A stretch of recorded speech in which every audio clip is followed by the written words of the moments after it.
Round one. Fight!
Everybody, and welcome to the Movie Hero Network. This is Tier Ranker Fights number 102. And after a bit of an absence, we're getting back to our one-word title series.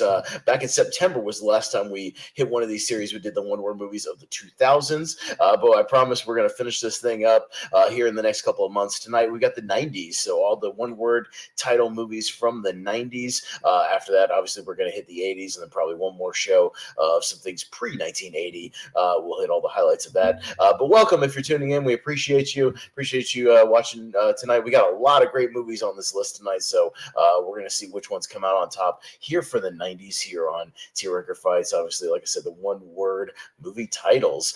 So let me go ahead and start bringing our panel here tonight, and we will get things rolling. I'll explain how everything works. So we'll go ahead and start with Ross Bristow. What's going on, guys? Ross? I'm excited, because the 90s were my era. I think I counted so far at least 6 movies that are in my top 128. So yeah, no, there's a lot of really solid movies in here. So we got Maria Hammon and her granddaughter off to the side. How you doing, Maria? Hey, and granddaughter, how's it going? Her name is Betsy. Hey, Betsy, how you doing? Well, Betsy can chime in every now and then if she wants to. That's fine. Yeah, sure. Thank you. Welcome, everybody. Welcome. We got Erick. Erick, what's going on, buddy? How you doing? Thanks for joining us kind of last minute. Appreciate it. Well, Yeah, I'm kind of excited to be here because most of these movies I haven't seen, but the ones I have seen are pretty great, so it's going to be fun. Yeah. No, I mean, I think I've seen about 95% of the list. I may have a couple of little blind spots here and there, but that's also from watching nonstop movies for the last 25 years or so, just one after another. I'm not even 25, so yeah. I know we've had you more on like 50%. That's high. we've had you on Tier Ranker Fights before, right, Erick? Or we've only had you on I haven't been on Tier Ranker. I have been in tournament fights. Yeah, it'll be a good time. I'll kind of explain how it works here in just a second.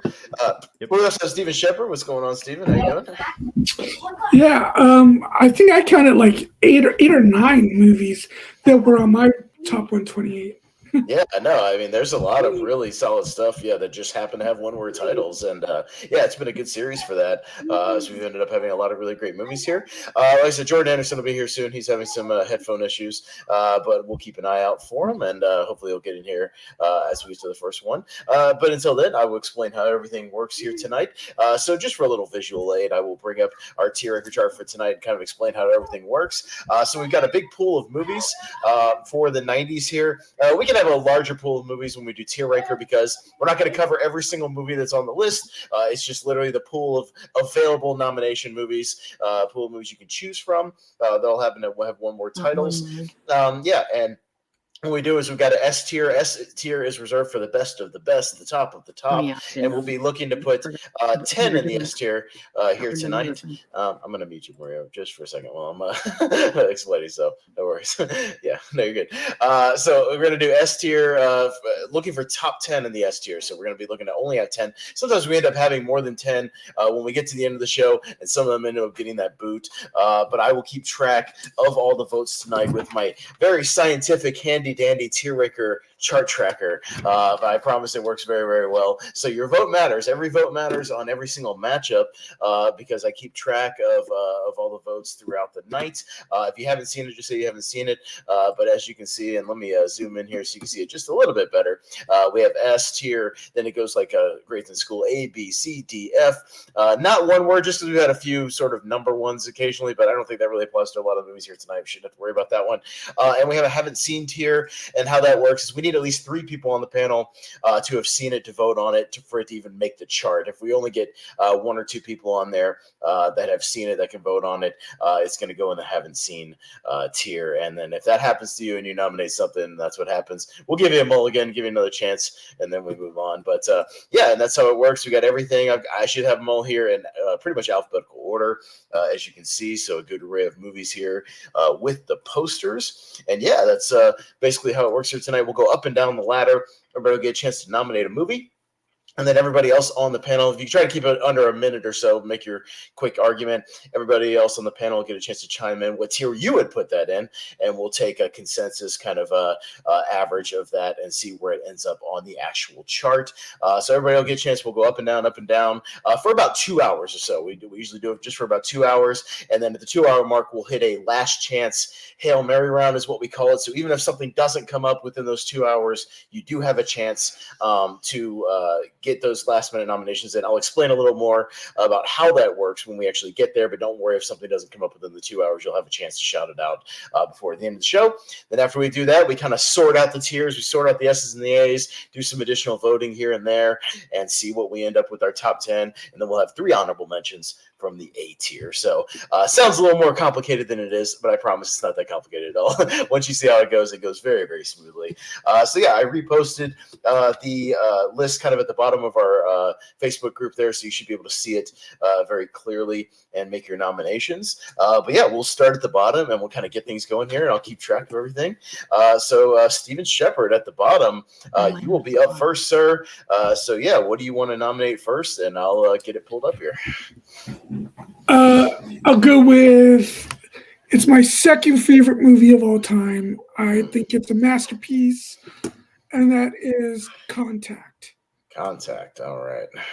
There it is. All right. Well, give us a reason for the S tier, man. What you got?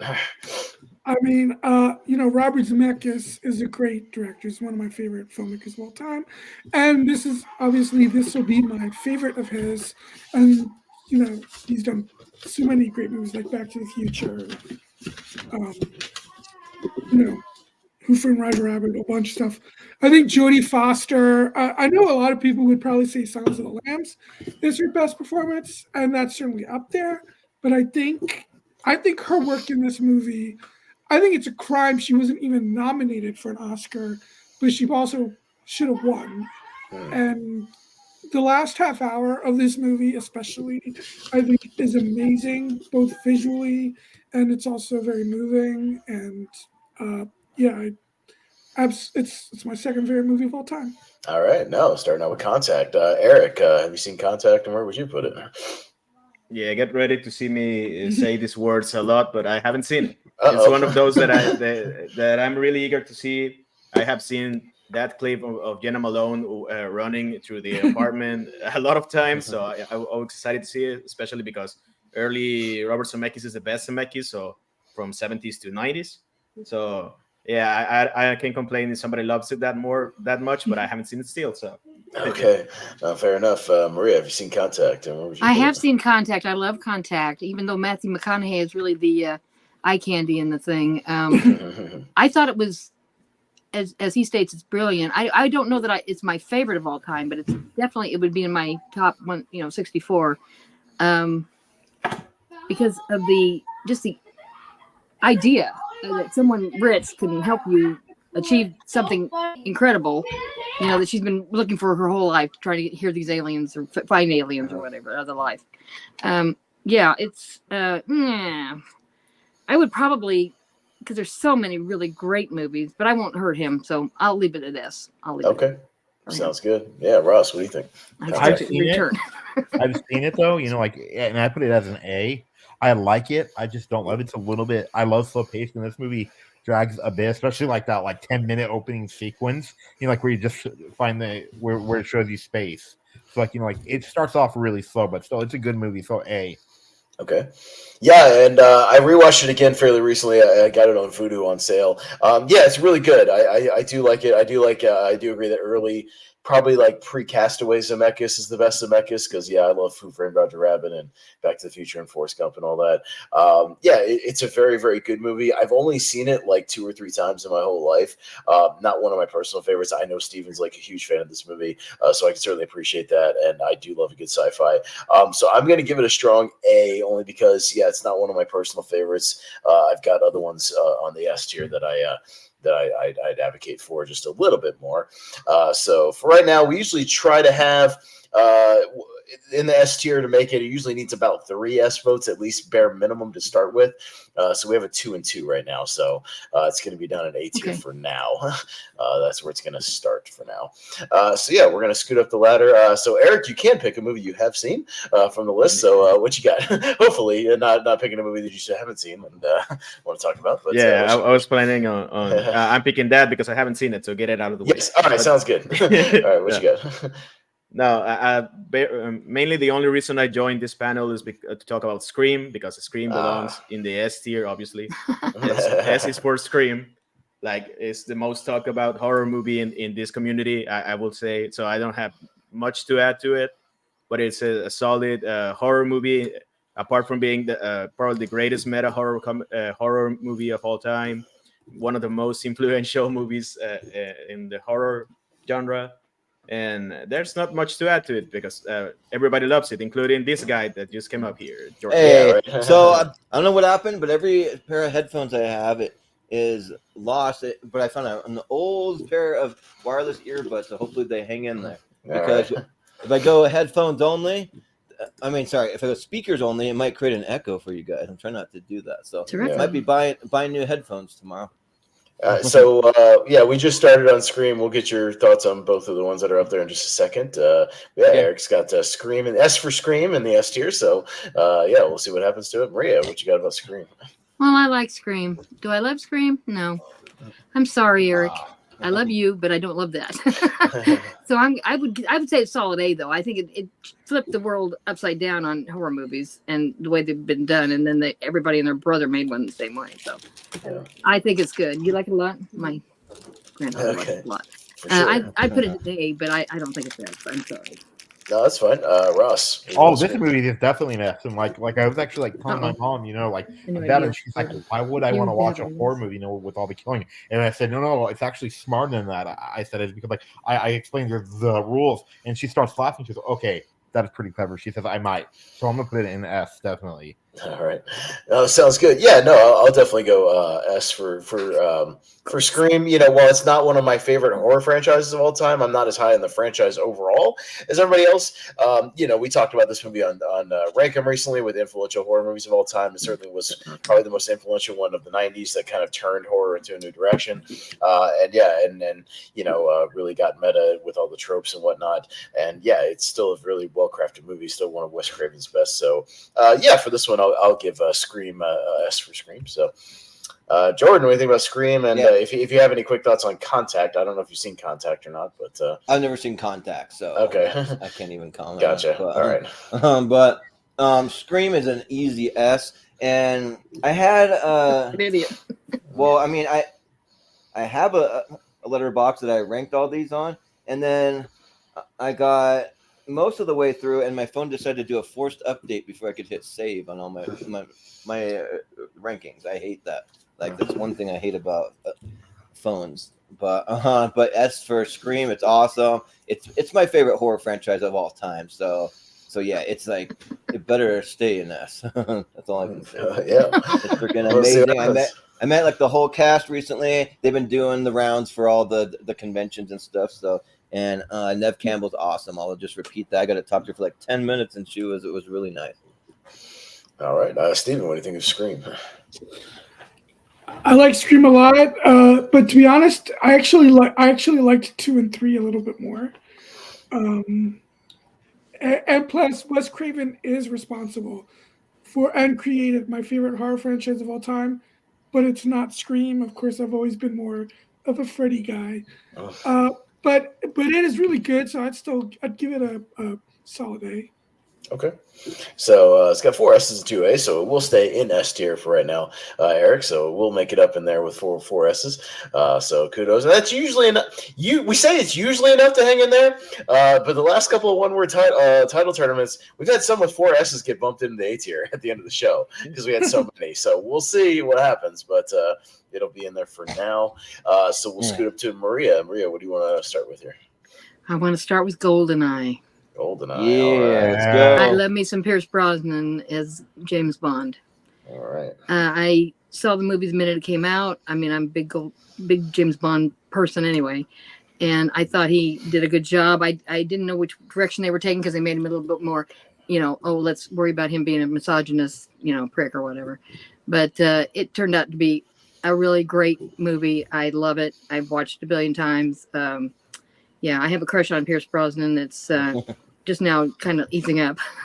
I was gonna, stalk him, but I had a bad back and stuff. I couldn't do it.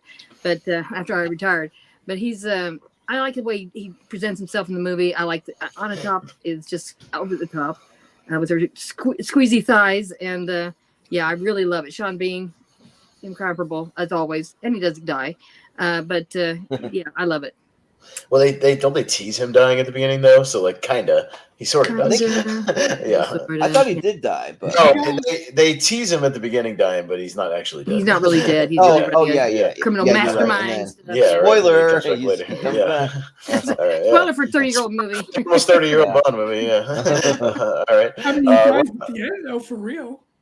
Yeah, I mean that's at least better than dying at the beginning of the movie, or something like that, like he does in some movies. Ross, what do you think about the Gold? Okay, this is definitely like an S movie. This is my favorite James Bond movie. Oh, it is.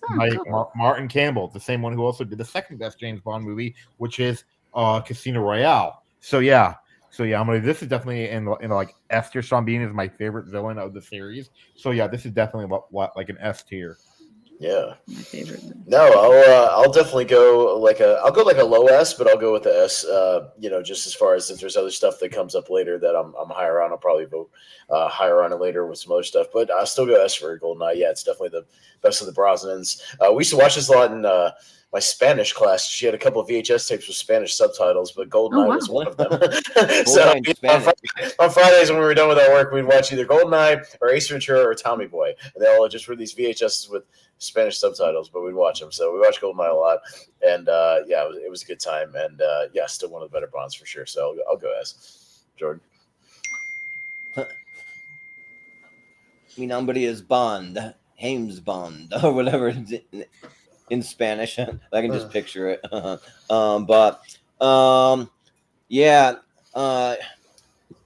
You picked a great one, Maria. This one's right at the top of my list. This is probably number 2 or number 3. I have to just don't mind me.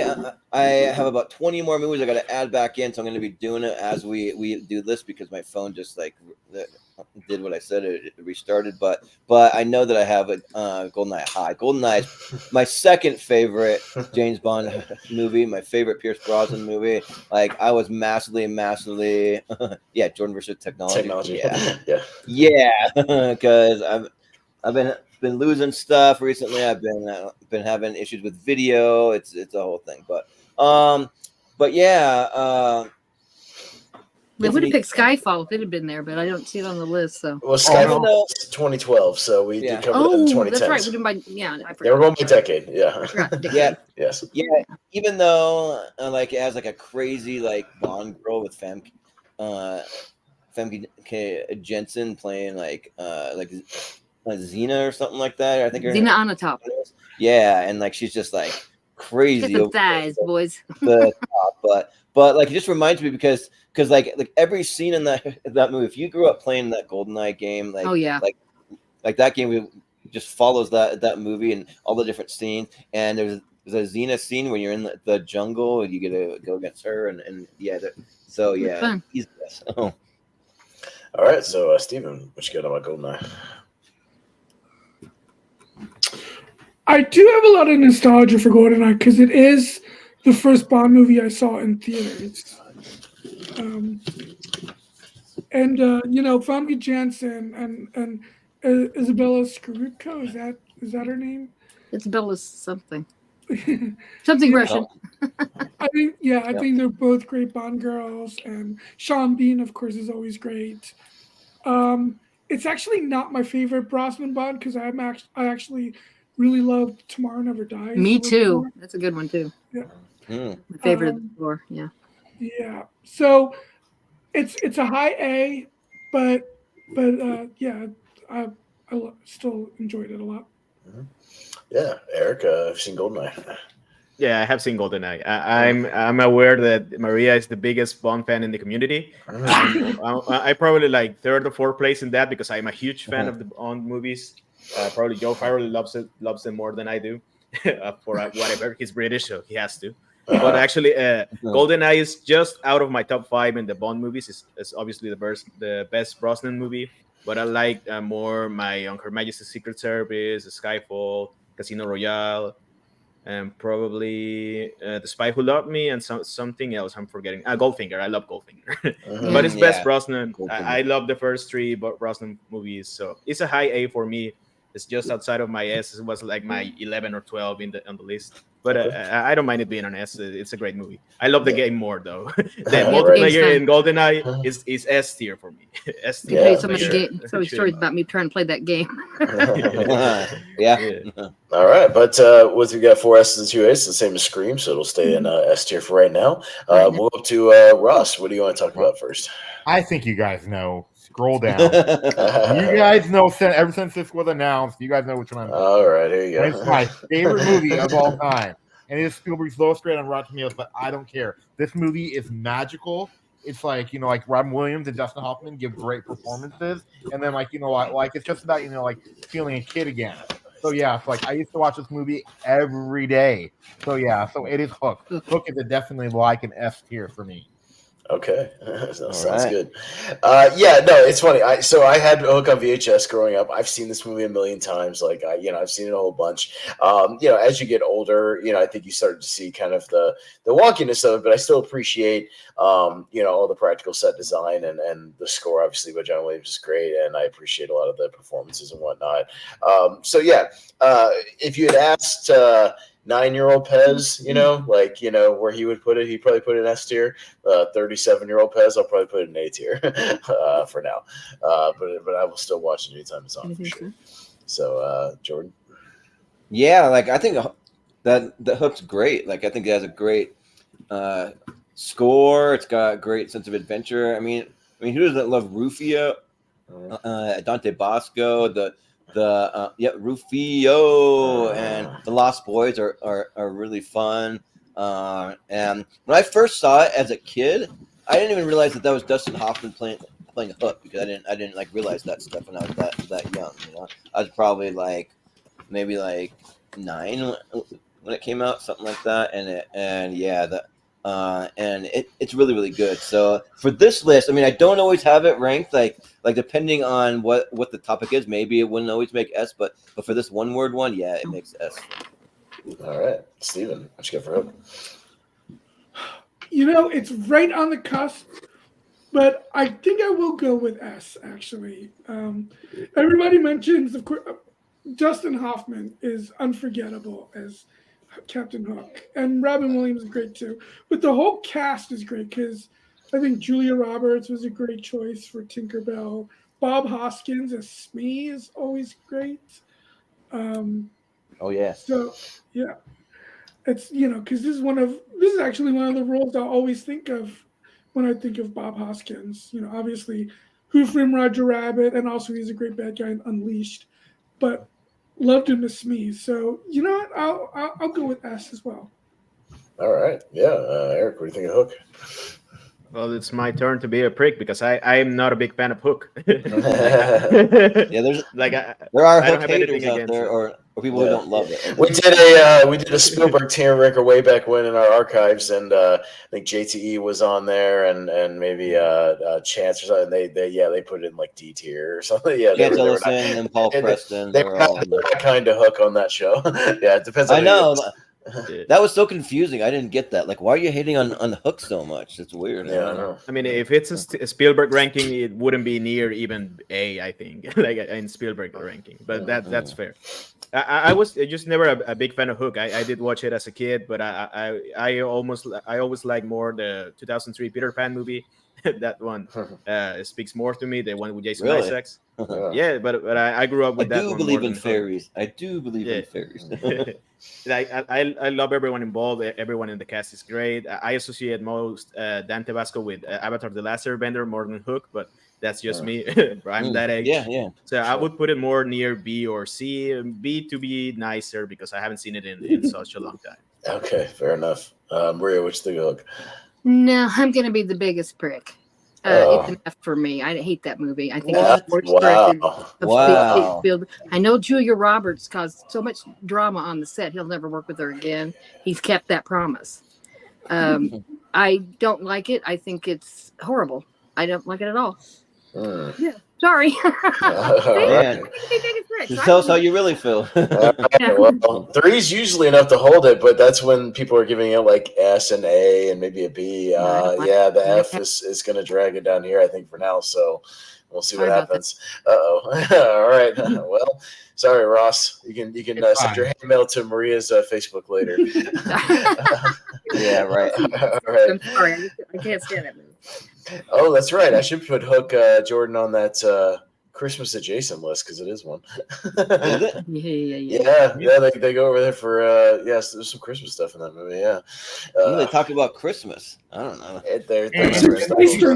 Christmas tree. Yeah. When? You do see a Christmas tree in it too. Yeah. I don't remember a second of Christmas in that, but okay, I'll take your word for it. It's one of those backgrounds. That's why it's a Christmas adjacent movie. Yeah, okay, sure. All right, so it's on me. I'm going to say almost exactly the same thing Steven said. My second favorite movie of all time is on this list. And some of you who know me well know what it is. Tremors. So it's in here. I'm going to kick it up here and just see what happens. I know it kind of depends on the list to see where it ends up, what the topic is. But, I think, again, for what this is, for what it's trying to do as a monster movie, I think it's kind of a perfect movie in the way it perfectly kind of sets up his characters, the location, stakes. You have smart characters who adapt and make smart decisions. You have good creatures that don't stay stale for the whole movie. They adapt and change throughout the movie. Just great caricatures and really fun performances. It's very breezy. It's very rewatchable at like 95 minutes. I just got Tremors 2 Aftershocks in 4K showed up on my doorstep today, so I was happy about that. But the first one, I think it's a lot of fun. I've seen this movie probably more than any other movie on the planet, just because I just watch it all the time, and one of those comfort movies for me. So we'll see where it ends up, but I think it's one of the great horror comedies and one of the great monster movies ever made. So I'm gonna go Tremors for S tier. See what happens. Yeah, it's too bad that the director Ron Underwood didn't have a better career after that. He kind of made it like a bunch of shitty movies after that. He made one of my favorite movies after this. We did City Slickers. Was that what you mean? Because that's the one. No, I do like City Slickers a lot, but he also did Heart and Souls. Oh, I never seen that one. It's the Downey movie that Steven loves. Yeah, we did like stuff like Mighty Joe Young. He did The Adventures of Pluto Nash. He did. God, Mighty Joe Young is actually pretty good. Yeah, he did some Usher movie called In the Mix or something. I don't know, just a bunch of like random Christmas movies that look like they're like direct to. Yeah, but Jordan, he made Tremors, and Tremors rules. So it's fine. Yeah. To be fair though, he did direct most of the sequels. Like that's actually him doing it. So hey, Brian, it's not my fault. Tremors is a one-word title, so it's in here. Yeah, but it's in a lot, but it is. All right. Well, I'm still about. Let's see.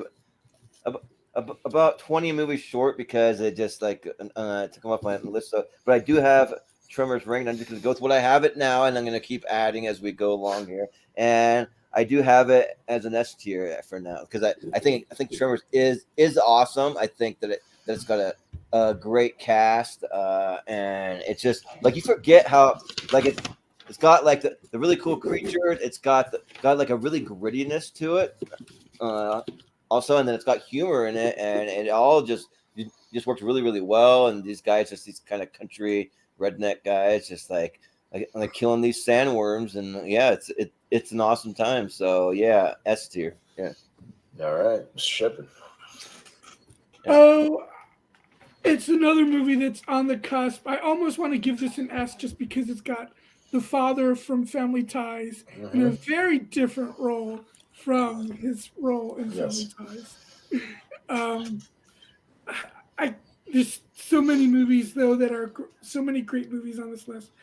I'm gonna have to go with just a very high A tier. All right, Eric. Yeah, I show a lot of love to Tremors in my last tournament fights appearance, and it's a very, very, very, very, very, very high A for me because I have only seen it once and really, really like it, but I have to see it more to put it alongside my other S tiers. You mean you haven't watched it about 422 times like I have, Eric? Oh, get on that. Yeah, right. There's other movies that I have seen 400 times, so this is one that I will look forward to catch up with you. That's right. Yeah. Do your best. Maria. I've seen Tremors, not often, but I love Fred Ward, and I watch anything he's in. Kevin Bacon's okay. I'm trying to remember why I didn't like it so much, but I didn't watch it anymore. I don't remember why. I don't think it's an S. I would give it an A though, because my boys love it. I mean, they watch it all these movies 1,000 times. I think it's a guy thing, maybe, but I'm not. It's okay, but I don't think it's great. So I'm gonna do A, please. Okay, if that's possible. I'm sorry. Yeah. No, it's fine. Like I said, it depends on the subject of the tournament of how far Tremors gets. Ross? I'm going to go with an S tier. This movie is stupid, and it knows it. And I love it. Plus, like the scene is where they're they're supposed to be seismologists, and then they do not notice the girl jumping up and down the pogo stick, and they don't tell her to stop. So yeah, but I love it still. It's an S tier, definitely. No, I don't disagree with Ross. It's like a smart dumb movie, if that makes sense, because it's a silly monster movie, but you have smart characters and smart writing. It's a silly premise that could be really bad if done improperly. All right, so it's right on the border. It's a 3 and 3, so it'll hang on for now. It'll probably get bumped later, but all right, Jordan, what's your first one? What do you got? All right, so I think I'm gonna go with one that for my money, it's the greatest gangster movie ever made. I think for me, it's hands down number one. It's pretty definitive for me. Mafia. All right, the spoof. Yeah, movie. All right, Mafia. I'm just kidding. That wasn't even on the list. Because I actually kind of like that one. No, I didn't put it on the list. I just wanted to make that joke. With Jay Moore. Yeah. Yeah, right. But yeah, Goodfellas. I think it's just an incredible story. I think that it's Ray Liotta's best movie. He is definitely the star for sure. And then just holding his own against powerhouses like Robert De Niro, Joe Pesci. You got Paul Sorvino also being like the gangster kind of type-ish in there, and yeah, just like the whole story of his journey, ever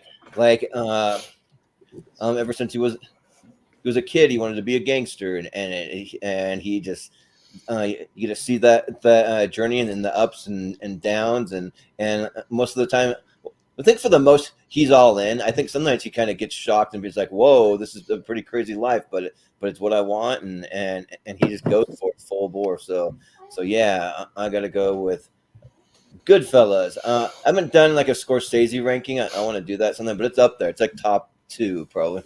So yeah, Steven. Yeah, probably the best scene in the movie is when he thinks he's being followed by the helicopter. I think Scorsese does a great job of capturing his paranoia in that scene. Yeah, creates great tension. Yeah, and so yeah, I agree. It's definitely an asset. I mean, I don't think it's the best gangster movie because I would have personally both the first 2 Godfathers ahead of it, as well as possibly the Untouchables, but it's up there, and it's up there for Scorsese movies as well. Not my personal favorite. Oh yeah, my favorite Scorsese movie is also a gangster movie because I also love The Departed. But yeah, definitely a S tier. Yeah, sure, Eric. Yeah, I need to see this one more than once, but the one time I have seen it, I remember loving it. So it's a very easy S for me. It's one of those that instantly goes to S tier in Scorsese movies, in gangster movies, in 90s movies, in should have won Best Picture movies. Like that's one of those. Right. Yeah, like every time I watch a Scorsese film, I'm always surprised by the scenes that he managed to make. Mostly the simple scenes, like the conversation in the diner between Robert De Niro and Ray Liotta. The one that like does a really interesting, like it's a I don't know how to explain it, but it's like a pullback, but like the just you do remember the shot with Roy Scheider when he gets he noticed the shark in the beach. It's one of those, but much shorter in much subtler. I mean, in Goodfellas. Well, there's the other stuff like when they're making the dinner in the jail, like the simplicities That's the one. and the details of like their dinner and everything. You know, slicing the garlic and like just all the way talking about the sauce, all the details. Yeah, all those details. Yeah, or really like every time I watch a Scorsese, is like I always get excited by those type of things, like the simpler things that he managed to make great. So Goodfellas, obviously S tier. Yeah, for sure. Yeah. Oh, it won't get an argument from me. I love the movie. I think it's a masterpiece. Joe Pesci. I mean, give me a break. That movie. Every time he is on screen, the menace, and you never know what he's gonna do. The unpredictability of it is just like, yeah. What's up now? I do like the scene where he's with his mother, or she makes dinner for him, and they've got moved dead bodies and some other stuff's going on out there. He just plays it perfect. I don't know how he's a great actor, Joe Pesci is. I think anyway. But of course, Ray Liotta's star, but and Robert De Niro. But when Robert De Niro starts to turn, it's quite interesting how the reaction shifts from the cops to the whatever's going on elsewhere. So anyway, I think it's great. I'd leave it at S. I don't think you can move it because it just is. It's an S. For sure. Everybody knows it. Yeah, Russ. It's an S tier, and then it's my fourth favorite mafia story because Sopranos will always be number one. And then I love Michael Imperioli's part, of the waiter that he shoots. But the scene that always creeps me out is in the beginning, when he opens up the door, the trunk, and they got the guy in there, and you can hear the knife going in. So yeah. So this movie's definitely like an S tier. And then Joe Pesci actually gave the greatest Oscar speech of all time. Here's what he said. He said, "It's my privilege. Thank you." And he left. Perfect. Perfect. Yeah. There you Perfect, go. yeah. That's right. No, Goodfellas is definitely an S tier. You won't fight me on that one. If I had to choose between Godfather and Goodfellas, I still go slightly Godfather. But it's like semantics. They're both in my top 50 movies ever made. They're amazing. And this one was one of the ones where I think it was at the top of your list, Jordan, when you pulled all the Rotten Tomato averages, but for good reason, because very top. Yeah. It's very top, and it should be very top of this list. So I'm gonna scoot it above because it's got a clean sweep right now, first one of the night. And Goodfellas just told all the other movies on this list. Now go home and get your fucking shine box. Mother. I like that scene. Yeah. All right. So we're back down to Steven. What you got next? I will go with a movie that has some of the best car chases of all time. Although I don't know how many people will have seen it, but I will go with Ronin. Ronin. Oh yeah. All right. Okay. Yeah, it has a great cast because you got Robert De Niro, Natasha McElhone. I don't know what ever happened to her. The last thing I remember seeing her in was Designated Survivor. Who else? Jean Reno, Jonathan Pryce, Stellan Skarsgård. Like I said, great car chases. So lots of cool twists and turns in the story. It's a movie that if rewatchability would be a factor, and I think it is for me. I think this movie is highly rewatchable, and I love it. Yeah. Eric, have you seen Ronin? I haven't. I never heard of it. But just checking the cast, it sounds great. It has three Bond villains, so that excites me a lot. It has Jonathan Pryce, Sean Bean, and Michael Lonsdale from Moonraker, so that's fun. Also, John Reno from Mission Impossible, and Leon the Professional of that. But I haven't seen it, so sorry about that. Yeah, Maria. I've seen it. It has some excellent car chases. I remember that being the highlight. I mean, Bullet's my all-time favorite car chase in the world. But Ronan, is that on here, Bullet? No? Oh, wrong years. I'm sorry. Bullet will be on our pre-1980. Sorry. Yes. But it's good. I mean, Robert De Niro's great. Does it belong in an S? No. I think it's an A. If we covered all of cinema, Maria, this tier ranker would have 500 movies in it. So, I know. Yeah. I'm sorry. I think I'll move it to A. I think it's good. Is it Goodfellas good? No. So that's going to be my standard.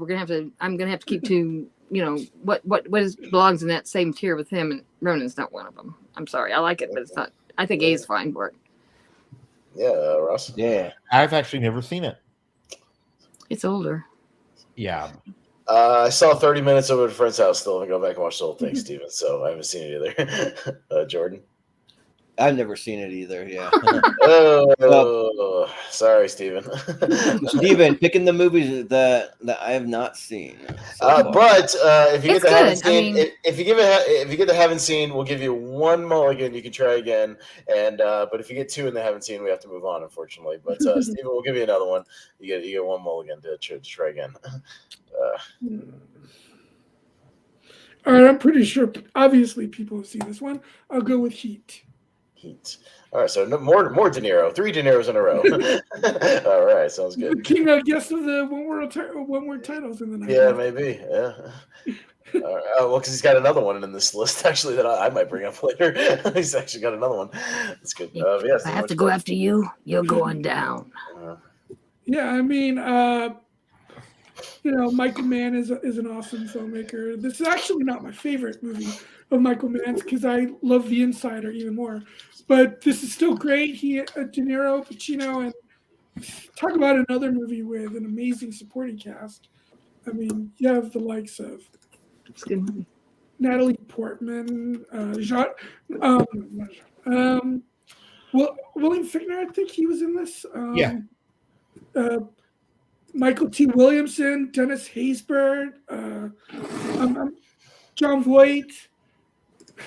I hate to say it, but a lot of 24 actors in this movie. Yeah, of course. Well, yeah, but I mean, when everybody's in this movie, Steven, yeah, it's got everyone. Val Kilmer, Ashton Judd. So it's got that incredible gunfight with the heist scene, in the middle of the movie. It's a near masterpiece. So yeah. Yeah. Maria. Or actually, no. Sorry. There's one here from Erick. Erick. Yeah. Sorry, Erick. Yeah, Heat's not my favorite Robert De Niro Al Pacino collaboration. That will be Righteous Kill, obviously. No, I'm kidding. If you have seen Righteous Kill, please forget it. Yeah. But actually, I haven't seen Heat. It's one of my biggest blind spots because it's a genre I really like. A lot of people I really enjoy seeing in movies, but it's one of those that I actually have it on DVD, so I'm waiting to see it soonish. But I have to watch it in my the big screen in my living room as opposed to watching it in my room. So it's a big haven't seen for me, but probably the only one that hasn't seen it here. Okay. Winston, you have to go bye. No, you can't be in here. No, Maria. it's my turn. Basically, I think it's a great movie. There's a lot of memorable dialogue and scenes in it I really love. In the gunfight, something else. I think it's also deserving of S tier. I can see it getting a high A from some people, but I think it's really a well thought out, and that meeting between them two of them is just iconic. So I really like it. I think it should stay in S. Yeah.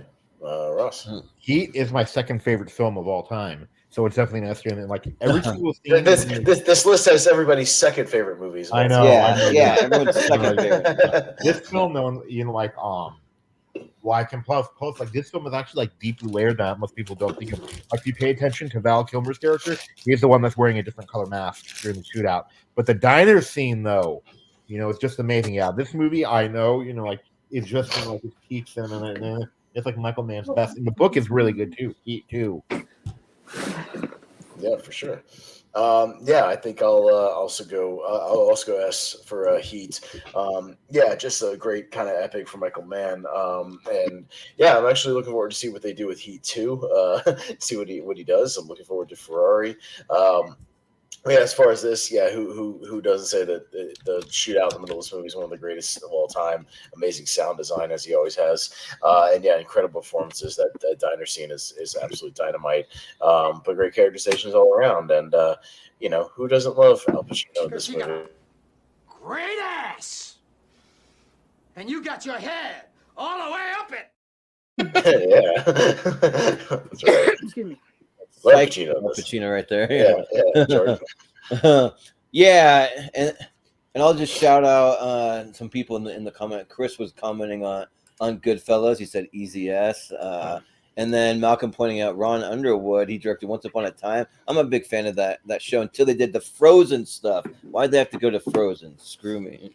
But because that show was great, and then I hated that. But anyways, for Heat, I might have to be a little bit of the downer on it. I don't love Heat. I do think though that it is the greatest bank heist ever put to screen, and that shootout is phenomenal. But like other than that, like it doesn't really like hook me. Like I love that scene, but other than that, I get kind of like bored by the movie. I don't know, it just doesn't do much. But that scene is long; it takes up a big chunk of it, so that I'm glad. But for me, it's more about a B is where I have it. So. All right, so there we go. So it'll be kind of right there for now, and we will go up to Eric. What you got next? I want to keep things interesting, just to add some more movies to the other tiers. So I will grab something to put on the D tier, and that will be one of my least favorite Disney movies. That will be Pocahontas. I see. Oh, okay. All right. I don't think it's that much controversial to dislike Pocahontas. I don't hate it. I think Colors in the Wind, it's a good song. I don't dislike the villain. I don't love it, but I don't know. Pretty much a D tier for me is like a pretty boring movie, with not much fault. And I haven't seen that many movies in this list that I will put on D. So just to put something on D and to keep a fresh stuff for the A and S. I'll throw something quickly in F tier when it gets to me real quick before I go with my actual pick. I know which one it is. Yeah, for sure. I'll go to an F tier too. Yeah, we can throw some quick ones in for there. fun's sake, I will add something here and there on other tiers. But this one out of the Disney's one, Disney ones on this list is the one I like the least. So it goes on D for me. Yeah, Maria. Well, I'm going to put one in. I don't think it's an S, but I do love it, and that is. Oh wait, we're not done with Pocahontas yet. Oh, we're still talking Pocahontas. I forgot. Yeah. I'm sorry. Yeah. My turn. I'm like, okay, I'm ready. Yeah. Getting ready. Okay, never mind. Unless everybody's in like, Pocahontas, oh yeah, Pocahontas D. D all the All way, right, maybe move even an F. I don't like it. I watched it once. I thought that what a waste of film Yeah. and animators. Russ. I'm gonna put this in the D tier, and then it's not an F for me, but it is pretty darn close. And plus, like if you read the real history, it's kind of creepy. Yeah. Because he was like my age and she was 12, so. Yeah. Yeah. Back then, they didn't really think about that stuff. The funny thing though about it is is that like the B team, like the under team was actually like working on the Lion King, and the top Disney animator was working on this one, and look how that worked out. So so this movie is a D, definitely. Makes sense. Yeah. Yeah, I know. I'll probably go with D as well. Yeah, we Jacob Barber and I did the Disney Renaissance on a podcast about movies and talked about all of them. And this is one of the ones I hadn't watched in forever. And when we rewatched it, we were both like, "Yeah, this movie's like not great, right? Like, does everybody kind of agree on that? Like, it's kind of boring." And it was like an 80-minute movie that felt like 3 hours when I watched it. Like, it just takes forever to do anything in that movie. And it's a shame, Eric, because it comes out after one of my underrated ones from the 90s, which I think is Hunchback of Notre Dame, which is really underrated. That movie's great. And it comes right after that, which is unfortunate. For what they did. And that movie's awesome. But, Pocahontas is not good. So I get if you were a kid and you watched it 9,000 times because you had it on VHS, but I didn't. And I don't like Pocahontas that much. Jordan? Yeah, I think that I'm with you guys. Probably it's not my lowest ranked Disney movie on this, though. I'll say that, but it's still a D. I just think that there wasn't a lot of great one-word Disney movies. I mean, there might be one. There's one really good one on this list. Yeah. But beyond that, it's just not good. I don't really connect with any of the characters. I just don't really, and like even when it came out, I'm like what is the Savages song? They're calling them Savages. I like these guys, like when I first saw it, and then this has weird stuff. Like the music's like okay, but they're not really Disney songs I really ever go back to. I don't really ever listen to them. So yeah, I'll say D pretty easy. I have one movie that's F. I don't know if I'll do it on my turn, but I only have one movie in this whole list ranked F. So Steven? Pocahontas. I think there's actually 2 Disney movies on this list that are for me like borderline A or S. But this one I haven't seen Pocahontas. Okay. Oh yeah, I've seen it. All right, so there you This go. confused me too, though. Okay, Disney having all these talking animal movies, right? The one movie that's about nature talking and the animals don't talk. Yeah. Yeah. All right, Maria, what you got next? Okay, sorry. Yeah. I was gonna say this isn't necessarily. I'm gonna say it should be A. I don't think it's an S movie, but I still love it, and that'd be Speed. Okay. I've seen it a billion times. There's a bomb on the bus, 50 miles an hour, blah, blah, blah. But I think Keanu, that's the first time I think I'd ever seen Keanu in a role where he buffed up for it. He looked the part, he acted the part, he was great in it. And Sandra was good as well. I think it was a lot of chemistry stuff, but I don't know that it's F. I think it should be A, maybe. I don't know. Okay. Yeah. But I do love it. I just didn't want to constantly bombard you guys with what I thought was this movie because they're not all S movies. Yeah. Russ?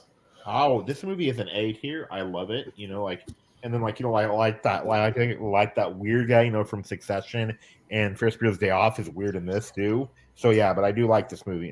It's very good, but it's not great. It's still fun though. Yeah. No, I was Maria took my pick. I was going to go Speed next because I think Speed is amazing. I'm going to go S tier for Speed. I think Speed's one of the best action movies in the 90s. I agree with that. I think it's like a nonstop, just from the start, from the elevator sequence, which is really good tension, to the whole bus sequence is amazing. A great score that keeps everything pumping. Dennis Hopper's phenomenal in this movie. I like the chemistry, even though it's not a lot of in-person chemistry, but the chemistry between Keanu Reeves and Jeff Daniels is great. Like even just over the phone. I think it's one of the best, just nonstop, like sort of, thrill rides. So I'm going to go S for Speed. I think Speed rules. Like this movie's great. So. Yeah, I'll say that I think Speed's great too.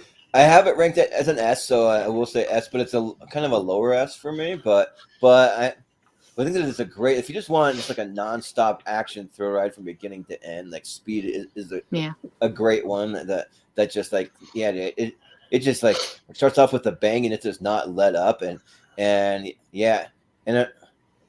I just really like Keanu Reeves and Sandra Bullock, like those two, and then it kind of got me more interested in Dennis Hopper. I'd seen him in a few other things, but like he's really good in it, and yeah, like people forget, like there's great action scenes before the bus, there's great action scenes after the bus, like the subway sequence and all that are great,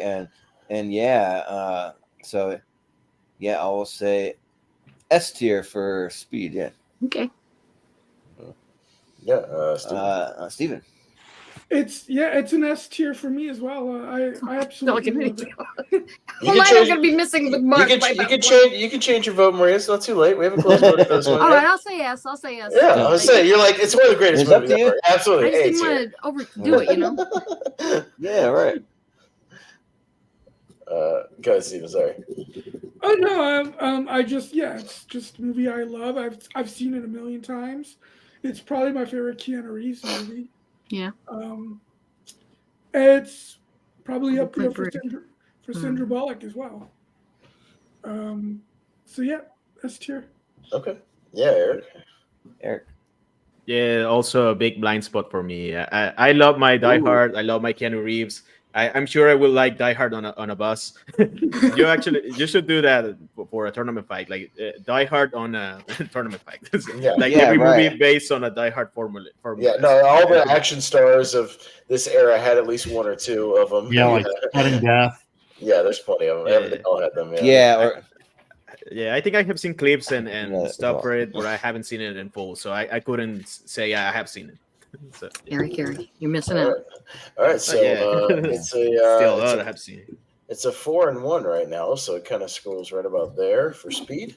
All right, so we'll go to Ross if you're there. I'm here. I'm just doing something. Okay, this one I know is not well liked really by the panel, but I still like it. And that's Backdraft. Okay. Backdraft, I think, is actually like one of the most like entertaining movies, and the mystery is actually really good. And then if you watch it multiple times, like you'll see, you'll see, like the hints of who the arsonist is, and then like it actually like you'll go, you go, we go, like, and then the scene like when they're on the high rise is actually like really tense, and the scene like where they're like cause the fire truck to spin out of control. All this was real. The fire was real, and the fire truck, flipping was real. So yeah. Backdraft is an A for me, not an S though, but an A. All right. It's this is one I revisit every now and then just because I do like the more and more I see Ron Howard movies, the more and more I think they're really, really good, and it's one of the ones that it's not a personal favorite. I do appreciate the performances. I like the practical effects in it. It's a really good movie, so I'll give it an A. It's not like a personal favorite of mine. I got a lot of stuff ranked above it, but I'll give Backdraft an A because I do think it's a pretty solid movie. Yeah, I'm not a big Backdraft fan.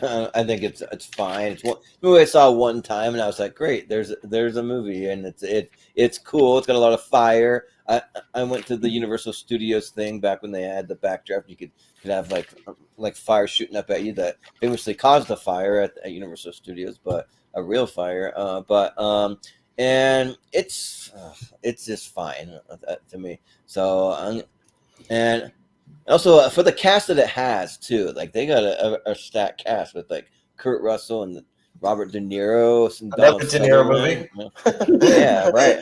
Everywhere. There's still another one on the list I know of. Maybe another one I'm not thinking about, but yeah. Yeah, right. And then some character actors with like Scott Glenn and like Jennifer Jason Leigh and stuff like that. I mean, Jennifer Jason Leigh might be more than a character actor. She's good, but there's at least two more. At least two more from what I can tell. I think. Yeah, but I'm gonna say C for me for Backdraft. This is where I have it. Steven. I mean, I've always loved Ron Howard, despite those, Robert Langdon movies. I don't love Backdraft. I think the main storyline with the two brothers is a little melodramatic, for my taste. But the fire scenes are amazing, and the scores is an all timer, and Kurt Russell is always awesome, and so I'd go with a solid B. Yeah. Eric. Yeah, haven't seen it. Take a drink. Yeah. All right. There's a lot of Robert De Niro still on the. There's still three more Robert De Niro movies I think on this list. Yeah, three, and at least two more that are not on the list. Yeah, something like that. Yeah, well, I think there was one I saw on his IMDb that we don't have on here, but I don't think it would come up anyways. So, all right, Maria. I've seen it. What did Stephen vote for? What rank? B, I think, right? B. Okay. Yeah. I think it's more C. I don't like it. It's okay. I mean, I love Kurt Russell and almost everything. I don't like the Baldwin guy for I don't know whatever reason I have. You don't like Random Baldwin Brother number 4? Yeah, I don't. I'm tired yeah. of the Baldwin brothers. There's one Baldwin. good one, and he's also. No, this one's Daniel Yeah. Baldwin. It's not even Oh, Yeah, I Steven. know. It's Whatever. Daniel. I don't care. Remember. No, it's William Baldwin Yeah. who's in Backdraft. Yeah. Right, Anyway, William I Baldwin, didn't like it. I thought it was dumb. Don't even I either thought of That's those. right. Daniel was in Vampires. very melodramatic, and who cares about these guys? Anyway, I didn't like it, so I'd put it in as a C at least, or maybe D. Okay. No, all right. Well, it's going to fall right in the middle. B for Backdraft, actually. We got 2 A's and B, 2 C's. So, Oh, B yeah, for Jim, stay Backdraft. away from Backdraft 2. I've seen it. Oh, jeez. This time, the arsonist is actually like doing it just to distract the police from a nuclear warhead sale. Is Donald Sutherland in it very little? I think so. Like, very, one very scene. little. One scene. Yeah. It's like Beer Fest. How he's in the opening scene, and that's it. All right. Sounds good. All right. So we're up to me. Let me see where I want to go here. Should I keep going with the De Niro's, or should we go to somebody else? Let's go to David Fincher. Let's go to 7, and let's put 7 up in the What's in S the tier. box? Yeah. 7. Let's go 7 because 7 rules. 7 still rules. A great procedural that definitely has a lot of horror elements. All these different crimes they're trying to solve with these messed up crimes here. Great early Brad Pitt, awesome Morgan Freeman. Arlie Army's in this movie. He's awesome. One of the great kind of finales to a movie ever, but just a really creepy atmosphere and vibe to this whole thing. And I love David Fincher, and this is like kind of prime 90s Fincher, and it still really works and still holds So up. dark and scary, One of the best jump scares ever with the dude in the bed. Oh my god! It's Oh great. my god! Great. I'll go 7 for S tier. I need to give 7 a rewatch. I've seen it twice, but I just feel like I want to watch it at another time. But it's one that I always mentioned. The first time I saw it, I was pretty late to it. I only saw it about 4 or 5 years ago, and I didn't even realize it was going to be that much of a horror movie. I thought it would just be like a crime thriller or something like that, and it is that, but it's also horror, and there's some really some really creepy visuals that you see, some of the bodies and different things, and I think Brad Pitt and Morgan Freeman, they have great chemistry, and it just works really well. And David Fincher, he's in my top 3 favorite directors of all time. I'm a huge Fincher guy, so I'll say S tier for 7. It might be kind of a little lower, but we'll see. I mean, or maybe mid S. So Steven. Speaking of the movie's finale, I recently read on Facebook that the way the movie ended is how it originally was supposed to end in the script, but then the producer of the movie changed the ending, but Fincher, Pitt, and Freeman didn't like it, so they had it back to the original ending, which is good because from the way it sounded, it sounded like he wanted a much more conventional ending that would have made the movie far less good for the stars and the director who are standing their ground. Like, more people should do that if they believe it's creatively better. Yeah, because it would have. Somebody should do that with Warner Brothers. Yeah. It sounds like it would have made the movie far less memorable because that ending is pretty devastating and a real gut punch. Yeah. I think this is Fincher's best movie still. This and Fight Club are both, I think, his 2 best. So it's an easy S. Okay. Yeah, Eric. Yeah, I already said S stands for Scream, but S also stands for 7. It's a 7, and I think it's one of the greatest detective movies of all time. I really like it a lot. It's not one that I rewatch often because it's a bit harsh to watch too much, but it's probably my favorite David Fincher movie that he has done. Probably, I still need to see the whole Social Network is still my number one, but it's only me because too. I've rewatched it like 90 times, and I just love it. that would be top 3 for me. But I'm a big Gone I Girl have seen fan. 7 That's a more guilty than- one for me. Yeah, Gone Girl is the only one I have seen in theaters, so Nice. that's a shame. But yes, I really like Christopher Plummer as John Doe. Hint, hint. Nice, I see Name what you did there. redacted is great in this. That's I right. like that he is kept out of the credits in the beginning. That and also from the marketing and all of that. That was great for the and now that you can see the credits, I didn't remember this guy was here. So, but it doesn't matter. He does great in this. I wonder if they made that movie, like if Fincher made 7 nowadays, it would definitely get out that like somebody like Spacey was like in the movie. You know what I mean? Like I think it was back in the 90s when you could still keep that a secret. You know, I think that would definitely get out with social media and whatnot.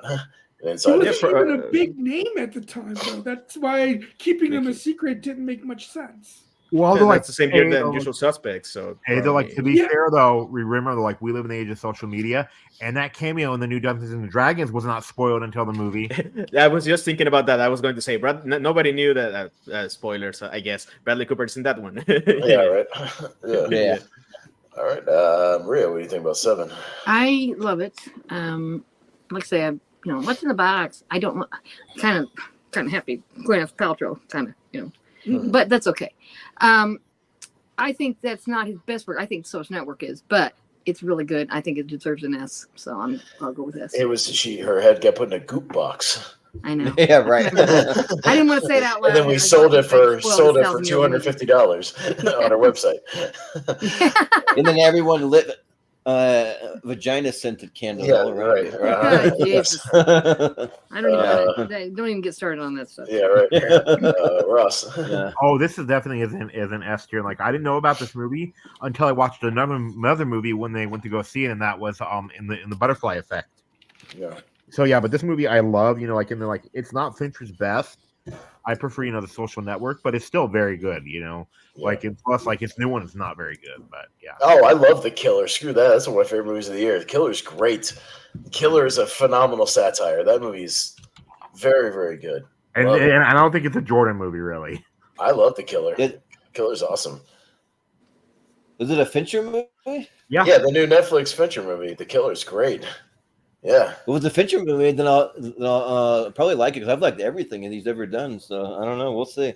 You wouldn't like Mank. Mank is not a Jordan movie. But then again, Mank is not an anybody movie except for Fincher. Yeah. I guess I haven't seen that was Mank. kind of a waste of time. Mank is a very boring movie, but it's a passion project because he loves Citizen Kane, so it just is what it is. But yeah, Mank is not great. And also, did you say that he directed The Butterfly Effect? No. I'm saying that's the first time I ever heard about 7. Is they going to see 7 in the Butterfly Effect? Okay. And it's the scene with that guy tied up. Yeah. Uh-huh. Nice. All right, Jordan, what you got as we move along? Now, I'm trying to decide if I want to waste my pick with my F tier one because I usually don't go for F tier. I forgot real quick. I just wanted to throw North in the F tier really quick. If that's okay. Can I just throw that in there really, really quick? Yes. And we'll just move on. It's fair. I've never seen it, but it's Roger Ebert's most infamous hated movie. This movie's terrible. This movie's awful. And infamously horrible. Did you hear what he said about it too? Did you hear what he said on his review show? No, I hated it.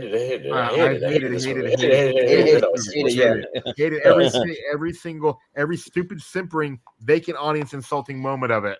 Yeah, I know. I just want to throw that in the F tier real quick. That's with Elijah Wood. He's one of my favorite actors, and it's not his fault. It's just the movie is terrible. I know. The movie's bad. Well, because it's about a kid, who decides that he's actually tired of his parents. So then he decides, okay, I will divorce my parents. Yeah, that's weird. But if you're gonna throw one in there, can I just quickly throw one in there and then do my pick? Yeah. Because I think there's another easy F tier. I want to throw Showgirls in there. Oh God. Oh my God. That movie's a although I'll say that it's a S tier, F tier bad movies. That makes sense. Yeah. It's an epic, amazing bad movie though. I'll tell you that. That scene in the pool is are you kidding me right now? Jesus. Yeah. Christ. Also, the only girl you really care about seeing as a showgirl from a male perspective, it's just Elizabeth Berkley. Like none of the other. I can't girls believe even Kyle that- MacLachlan that- was in it. I can't Yes. get over that. like that Can we attractive. throw Like striptease as well? Is showgirls but boring?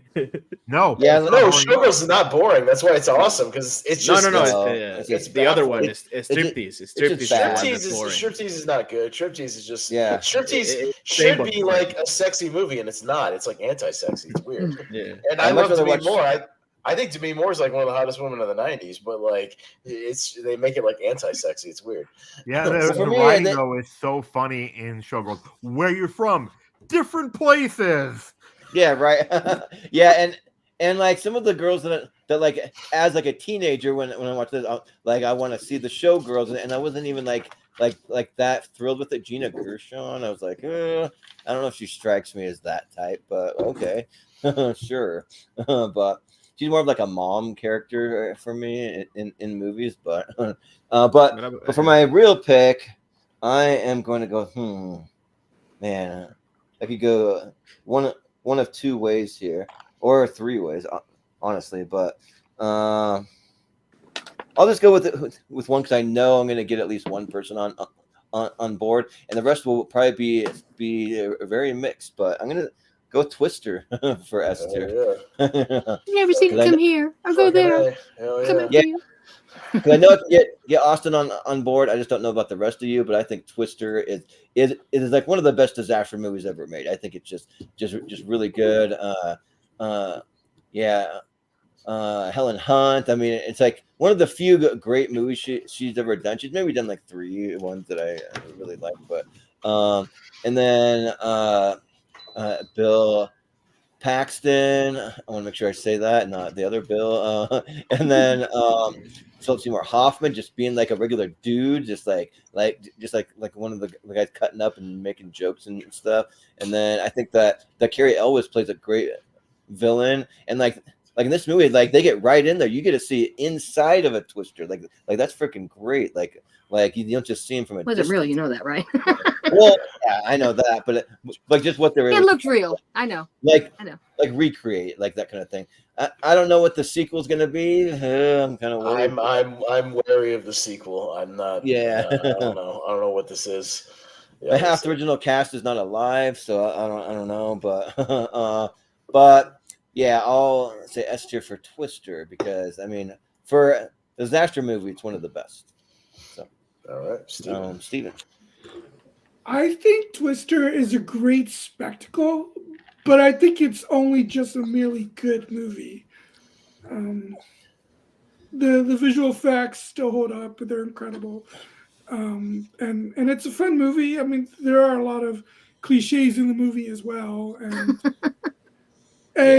you know, That's the understatement of the year. and Jamie Gertz. It's just so weird. Twisters from the director of Minari. Like what?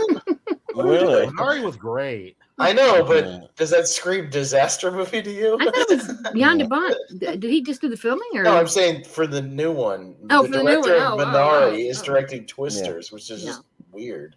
I don't know. It's Yeah. odd. Yeah, but Sorry, Steven was. sorry, say Stephen. Let Steven finish up, please. Yeah. Also, as much as I like him as an actor, I mean, I think Carrie Elwes' character is one of the most annoyingly pointless characters in the movie. You don't need a human villain in this. The Twisters are good enough to be the main villain for the movie. I mean, it's just a waste of time. And Jamie Gertz also, I like her, but you know, I guess her character also just kind of doesn't really feel. But I still she gets annoying in that movie, yeah. But I still enjoy the movie a lot. I'd give it a high B. Okay. Eric. To be fair to Carrie Elwes, I think he's pretty good at playing an asshole. So, So I have a story about Carrie Elwes and meeting him, and I have an 8x10 of him, but I'll tell it in a minute. Yeah. I actually have gotten in trouble before because I haven't seen Twister. Like in this community, you haven't seen Twister? I was watching it very recently at my aunt's house. It was on cable, but I didn't finish it, so I haven't gotten around to it. But I'm sure I will like it a lot. It has a lot of people that really like it, so I haven't seen it. Sorry. Take a drink. Yeah. I'll also throw in there, just real quick. ahead. Sorry, I was going to say that Twister is a great movie if you want to test out your surround sound system, because like this is one of the very first movies that my grandparents ever tested out on they're like brand new. The first time they really got like a really good like kind of like Dolby style surround sound at their house, and they invited everyone over and we watched Twister, and it was like really cool. It has great sound design in that movie. So, but anyways, go ahead. I thought it was phenomenal filming. The plot and some of the dialogue is just, I mean, after I've seen it probably 20 times now, it's just like, really? I mean, it's cheesy, but it's also pretty good. I would never put it in S, but I would give it a B. I mean, that's not one I'm going to, take with me to the grave as liking the best, but I do like it. It's just, I mean, I think some of the lines are just fucking ridiculous. I mean, it's just, and she's all traumatized, and they're going to put Dorothy up there, and it's like, what made you think you could ever get it up there if you didn't go in the middle of it? I mean, I don't know. I'm just, when your logic starts hitting you, you've seen it too many times. You know what I'm saying? So anyway, I like it, but I would never give it an S. I think it's just kind of like a, C. Especially Jimmy Gertz, though. Like, I agree with the who. Oh, she's just so annoying. Like she's annoying and like not really even that great jealous, of an actress. Kill it. She was like after my man. I'd be like, yeah. Get the fuck away from him. So yeah. Whatever. But Ross, what do you say about Twister? I remember I like it, but I don't love it. It's a B. And then I remember after Bill Paxton died, the storm shift actually wrote out in the radar, "Thank you, Bill." Yeah. Nice. That's cool. Yeah, so it's a B. All right. Well, Austin. God damn it! Twister's an S tier. Twister fucking rules. Let's go. Twister rules. I've seen this movie like 3,000 times. I love this movie. I've owned it on every kind of physical media. I think we're finally getting the 4K next year, which I'm excited about. Yes, finally. There's a podcast to listen to where there's a kind of an inside guy, and he said they're probably going to bring it out to tie it in with Twisters. So at least that's one good thing out of Twisters. We'll get Twister on 4K. So I'm happy about that. I have a Blu-ray signed by a couple of cast members. I've got an 8x10 of Carrie Elways from this movie, signed by him. And when I met him, I said, I hope you take this the correct way, but you're very punchable in Twister. And he said, thank you. You make a great asshole. And he said, yeah, thanks. So, no, he was great. And I love this movie. I think it's directed really well. I was the same director as Speed, Jan de Bont, and it's really well put together. It's the first movie we ever saw in a stadium seating theater back in 1996 in Jacksonville. There was a Regal that opened up with stadium seating, and we saw it opening night, and it was a great opening night movie at a new theater. So I've always had a real soft spot for this movie. I watched it 1,000 times, like on VHS when I was a kid. So I love Twister. I think it's one of the great disaster movies. So I'll give it an easy yes. That'd be cool if they showed it in theaters to tie it in. I hope they do that. They did like a double feature, but yeah. All right, well, a couple S's, a couple B's, so down in the bottom of the A tier it goes. All right, we'll go back down to Steven. We got time for another go round. So, Steven, what you got?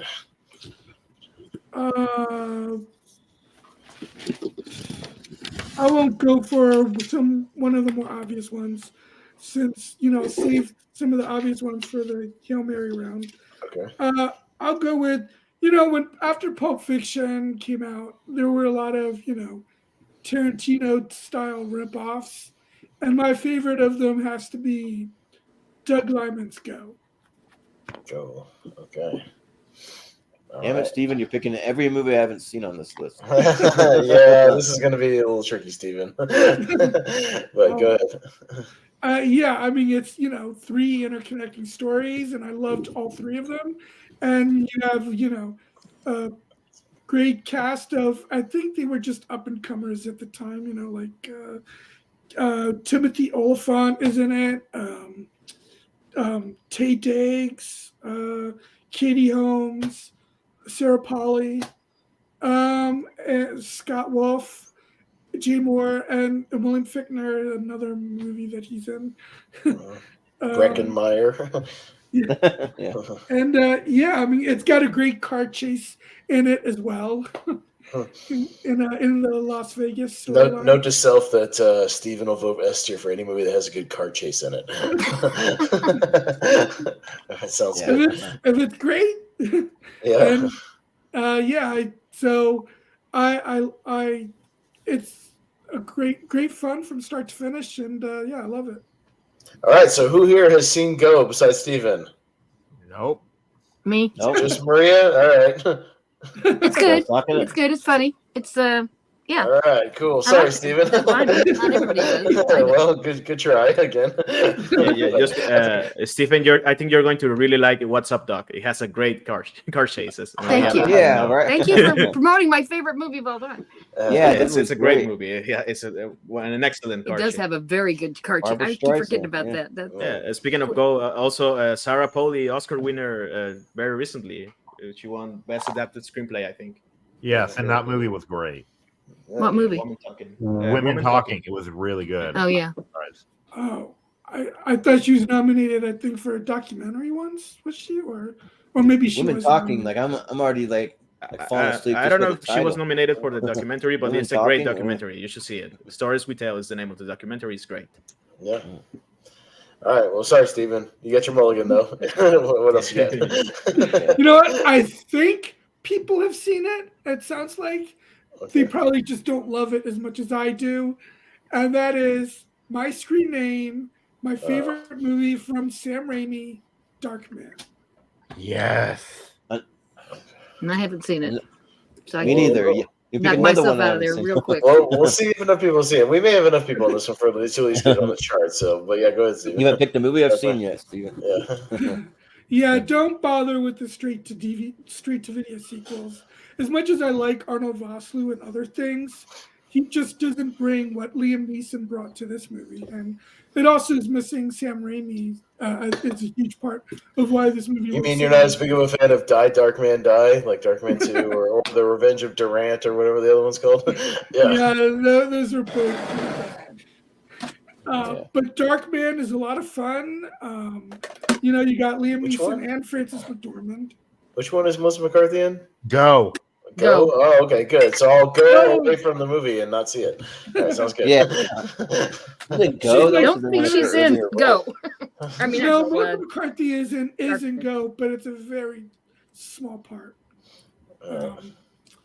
And so I love Darkman. It's got a great scene where he's hanging from the helicopter, and just it's a kind of mixes the comic book flavors of the Spider-Man movies with Raimi's love for horror as well. Got both elements of that, and it's my favorite movie of his. So I love Darkman. Yeah.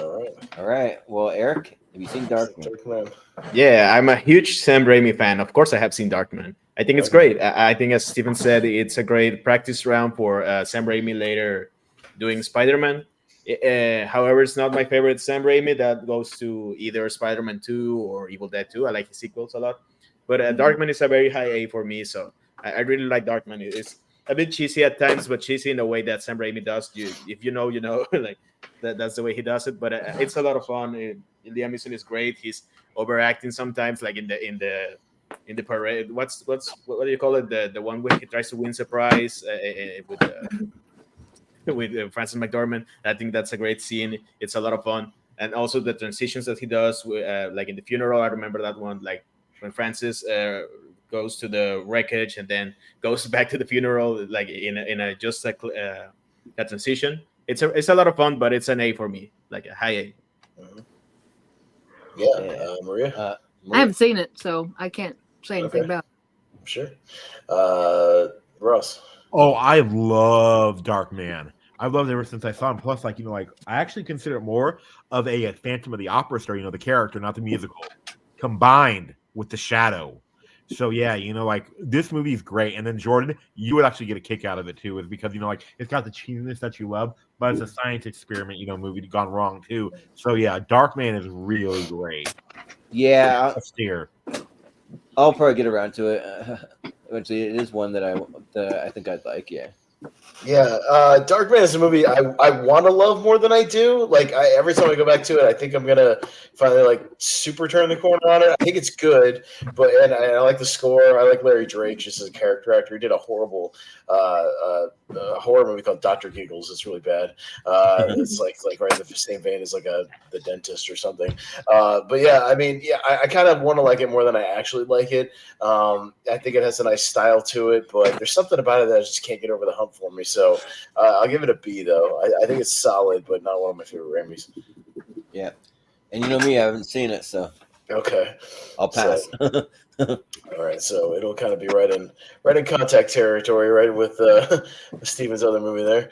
It's funny actually. I remember I don't remember if it was on Letterboxd or something else, but I was reviewing the sequels and I thought Darkman 2, the like the Return of Durant. It's like Durant is such a bad character in the sequel, and then I see the third one and I say, I miss Durant. The third?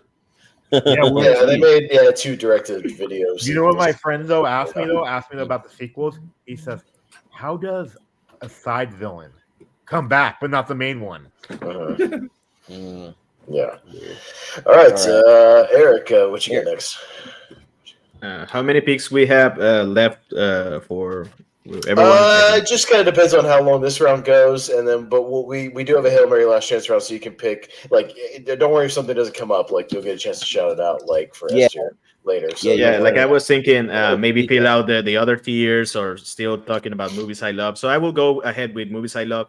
Like we already talked about Nord, the one that broke Rob Reiner's streak. Yeah, but we have to mention his.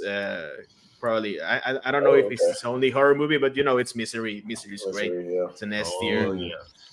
Features an excellent performance from Kathy Bates. James Caan is also great in it. He didn't get out of the Kakaduri car. All of that. The hammer scene with the ankle. It's more horrifying than most horror movies, and it's an excellent Stephen King adaptation. It's not even like bloody or anything. It's actually tamed down from the book where she uses an axe. Like it's in the book she cuts it right. But it's somehow more horrifying to see it bend like that. It's right. It's disgusting, but it's a great movie. I have seen it a bunch of times. Most recently with my whole family, we were at a beach house, and the people that didn't want to go to the beach, like, let's watch a movie, and let's watch Misery. And people much younger than me that they were very excited to see when the movie started, like very intrigued by the story of it. And it's a great movie. It belongs on an S. It's a movie that also has an S in its title, but obviously not at the beginning. Right. Yeah, sure. Maria. I love Misery. It's definitely an S. I can't imagine it being anywhere else. It's perfect. Yeah. I mean, I don't like Stephen King that much, but I do like that. Yeah. Ross. Misery is definitely an S. And then do you remember the movie like when she brings him like the broken typewriter with the letter N missing? In the book, it's the letters T and E is missing. Okay. So that's way harder than the letter N. But yeah, this movie's an S. I love it. I love it so much, Yeah. Awesome. Yeah, no, I watched it again not too long ago. It was on TV. I was at my parents' house when we were watching it, and that movie's brilliant. I love a good kind of again, sort of a one location movie. Most of it just takes place in this bedroom in this house, and they still make it to manage to be thrilling. And James Caan, rest in peace. Like, he doesn't get enough credit for this movie as well, for what he has to do just from basically just being in a bed for most of the movie, and his reactions and all that. But Kathy Bates is great. It goes without saying. But one of the best Stephen King adaptations for sure. And it's hard to believe the same guy who made Princess Bride and When Harry Met Sally and Misery also made North on this list, which is insane. It's baffling to me. But no, we'll put a good Rob Reiner movie up there to go along with the bad Rob Reiner movie, so at least balance it out. But I'll go S tier for Misery. Yeah. For some reason, Misery was. So I finished my ranking a couple rounds ago, but I forgot to throw in Misery when I overlooked. And that movie is a definite S tier. Misery is great. That movie is just so good. Like, definitely Kathy Bates' best performance, but she's given a lot of great ones. And yeah, just Annie Wilkes is just a really disturbing character. That's a good word for it. Yeah, like Misery is Alive, and yeah, and yeah, just like there's just so many scenes, like because I'm used to Kathy Bates being a little more like normal, and like I'm just like I'll kind of be like in and out with her, like I feel like I'm like on a ride, like maybe she's gonna be regular Kathy Bates. Nope, she's still crazy, so yeah, but yeah, easy S tier. So yeah, yes, Steven. Misery is great. I do agree that James Caan's work in this movie is underappreciated. I think they're both equally important to this movie working. But this might be influenced by the fact that I think there's actually an even, in my opinion, people probably will disagree with me on this, an even better Stephen King adaptation that Kathy Bates was in the 90s. I definitely disagree with you on that one. I disagree with you on that. Yeah. I thought Dolores Claiborne was phenomenal. Yeah. It just isn't as good as this. That's the You just like to talk about movies I've never seen, Steven. That's what you love. So I give it a very high A. Puppy dog. All right. Yeah. All right. Sounds good. Well, it'll be right around Scream territory right there. All right. Let's go to let's go to Maria. Okay, it's turn to pick, or I'm giving an opinion. No, you can. Yeah. You can pick now. Yeah. Okay, Whatever you want. This might be my last pick, right? Maybe we'll see. We'll see how long this round goes. We'll see. Yeah. One of my favorite movies is on this list, and I think I've got to do it. I don't know if it's S tier, but I didn't think the other one was either. But Basketball. I love that movie. I love it. I think it's the funniest thing. I mean, I like it. I've seen the other movies. I've seen Cannibal Musical and all that stuff, but that was just outstandingly funny. I mean, it just is. I love them. Okay. Yeah, fair enough. Yeah. And Jane McCarthy and Robert Vaughn and all those people in there. It's just, Borgnine and All right. Yeah, sure. Yeah. Ross. Well, yeah, it's an A for me. It's good, but like there's one like hilarious part with the Ty Cobb bat when he's swinging and he accidentally burns the Ty Cobb bat. But yeah, like this movie is good, but it's not great, But yeah, I still like it though. Still an A. Yeah. Awesome. Yeah, I think Baseball's all right. It's a decent '90s comedy. It has some decent humor, from the South Park guys. But yeah, it's not one I go back to a lot. I think last time I watched it was for one of our sports tier rankers we did. We did the alternate sports one. We threw it in there, and because I hadn't seen it in a minute. But it's okay. I think it's all right. I'll give it a B. I think it's fine. It's fine. Yeah, I think Basketball is great. Like I watch this movie all the time, and as a big sports fan, and especially sports commentators, I like seeing like Bob Costas and Al Michaels in there, Dan Patrick, some of those guys in there doing all the commentary stuff, and I mean, I want to say who doesn't love Trey Parker and Matt Stone, but I know that there's people out there that don't, but like for me, I just kind of think, man, I love everything that they do. I mean, sometimes South Park gets a little over the top for me. Like for the most part, it's funny, but then you get to some weird, where they're raping animals and doing weird crazy amounts of drugs and just weird stuff. But yeah, for Basketball though, yeah, I like kind of combining that, and why not make baseball a little more fun and interesting, because baseball gets boring. So I'm sorry, but those games are long and they get boring. They're fun to see in person, but I can't watch it on TV. So and I'm a huge sports fan. I'll watch almost most other sports over baseball, but just based on what we have on the list though, I'll give it an A tier, but I wouldn't be mad if it made it to S, because it's one of my highest A's I have. So, yeah, Steven. So I think the last time I saw this movie was when it was in theaters, and that was like what, 98. So it's been a while since I've seen it, but I do remember enjoying it. I do remember laughing quite a bit. I mean, that was also back when I don't remember when Jenny McCarthy became crazy with. That was pre-crazy Jenny McCarthy. And when she started dating Jim Carrey. Well, what about she's dating the one of the Wahlbergs, Donnie? Oh yeah, true. I think that might married, actually. So, but also I think it also kind of pales. I know not everyone here is as much as a fan as I am, but I also think it pales in comparison to the South Park movie, which is, in my opinion, one of the funniest movies ever made. It's pretty good. But I'd still go with a B for basketball. Yeah. Eric? Eric? Should I take a drink? Yeah, shout out to your Milwaukee Beers, John Marr and Will Cohen. But I haven't seen it. Take a drink. Okay. Sounds good. All right. Cool. Yeah. All right. So, but it'll end up in probably like a low B tier. So that's where baseball is going to end up. Okay. Right there. Yeah. It's fine. Kind of all over the place. All right. Let's go to Ross. I'm actually going to go, and I know Jordan doesn't really like this movie. It's my favorite Tom Hanks performance in movie, and that's Philadelphia. It is so good.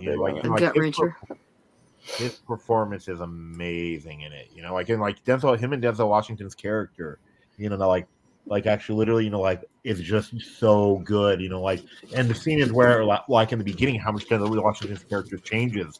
It is because, he says, I don't even want this person breathing on me. I don't want him touching me. And then, Andy Dufresne's in the hospital dying, and he literally puts the oxygen on, not even thinking about it. So yes, this movie is definitely like an S tier for me. All right, Austin, you said. I think Philadelphia is a good movie with a great performance. I think it's kind of an A tier movie with some good performances at the top. I do like a good kind of courtroom drama. I saw a really good one in theaters recently with a French movie, Anatomy of a Fall. It was really good. I'll go A tier for Philadelphia. I don't think it's quite like S tier level, but I'll go A. I think it's still pretty good. Yeah, so get ready for the downer for the next, because not only do I not love courtroom dramas, they bore me for the most part. I mean, there's a couple good ones, like A Few Good Men, and there's a couple that I've loved, but not many. And yeah, and I just think it's kind of like one of those kind of like Oscar Beatty kind of movies that just doesn't really do it for me. I do understand that objectively it is like a really good performances and stuff, but it is not a Jordan movie. I gotta say D for me. It's just, it doesn't do it for me. So, jeez. Yeah. Okay. But, yeah. Sorry, but Steven. It's another one that it's been a while since I've seen it, but I do remember it being really good. And yeah, obviously Tom Hanks. I mean, he won one of his back-to-back Oscars for this, and he's great.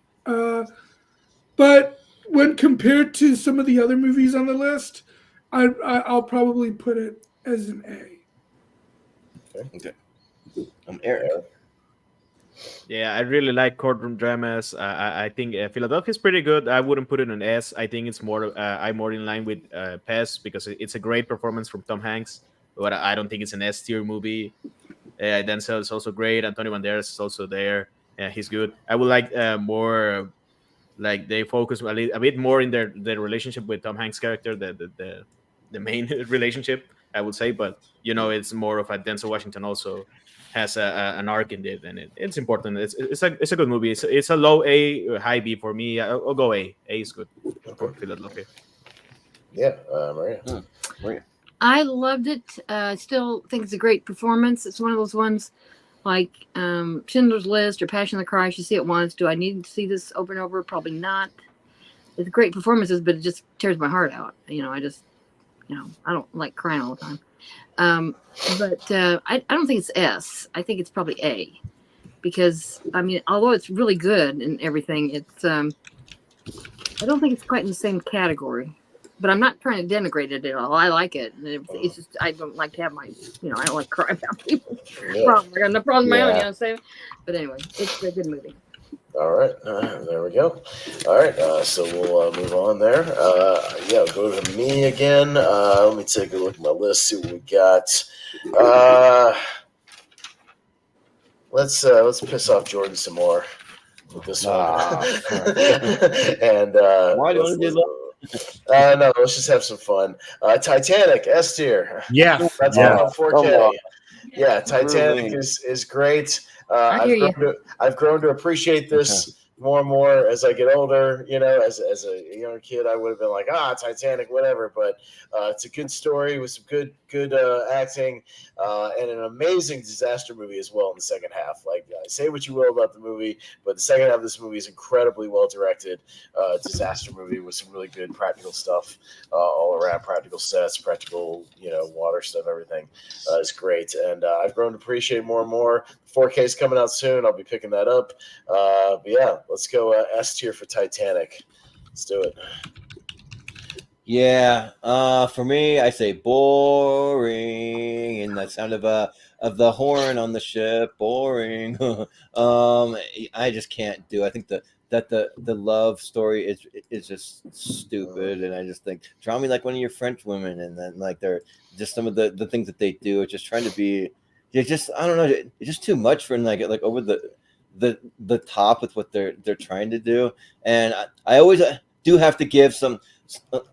Shout out to the costumes and the set pieces because those are incredible. I will always acknowledge that, but it just doesn't I just can't. That the ending's dumb. I don't even care for it as a disaster movie. I just think that it's dumb. Where all those people died at the end. That movie's terrible. What a dumb movie. When he just falls into the water and there's room for both of them on that piece of wood. Oh yeah, that's a contention for everybody. It's just because there was definitely guaranteed they would have survived in 15-degree weather after hypothermia. Yeah, they definitely would have survived.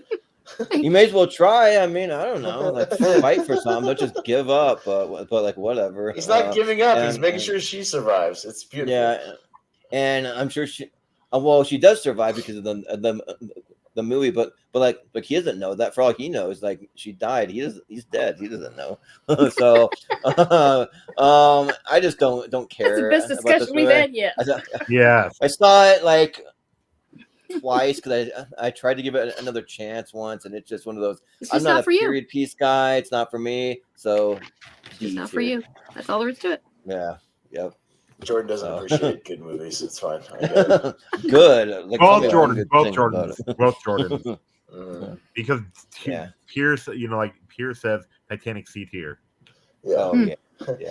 I don't even see how you can't even appreciate the disaster stuff at the end of the movie. It's great. It's incredible. There's Jordan. Come on.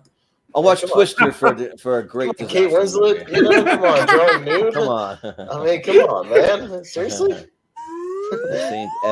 S tier. I don't know. She's not even really my type either, so I don't know. But yeah. But Steven, what do you say? I think it's an easy S tier for me as well. An amazing technical achievement, right? But also DiCaprio and Winslet are both great together. Billy Zane, a great bad guy. Great, a lot of great character actors in this. From another Kathy Bates movie. Yeah, and then Lord of the Rings is Bernard Hill and Victor Garber, and so I think it's and it's 3.25 hours. It flies by.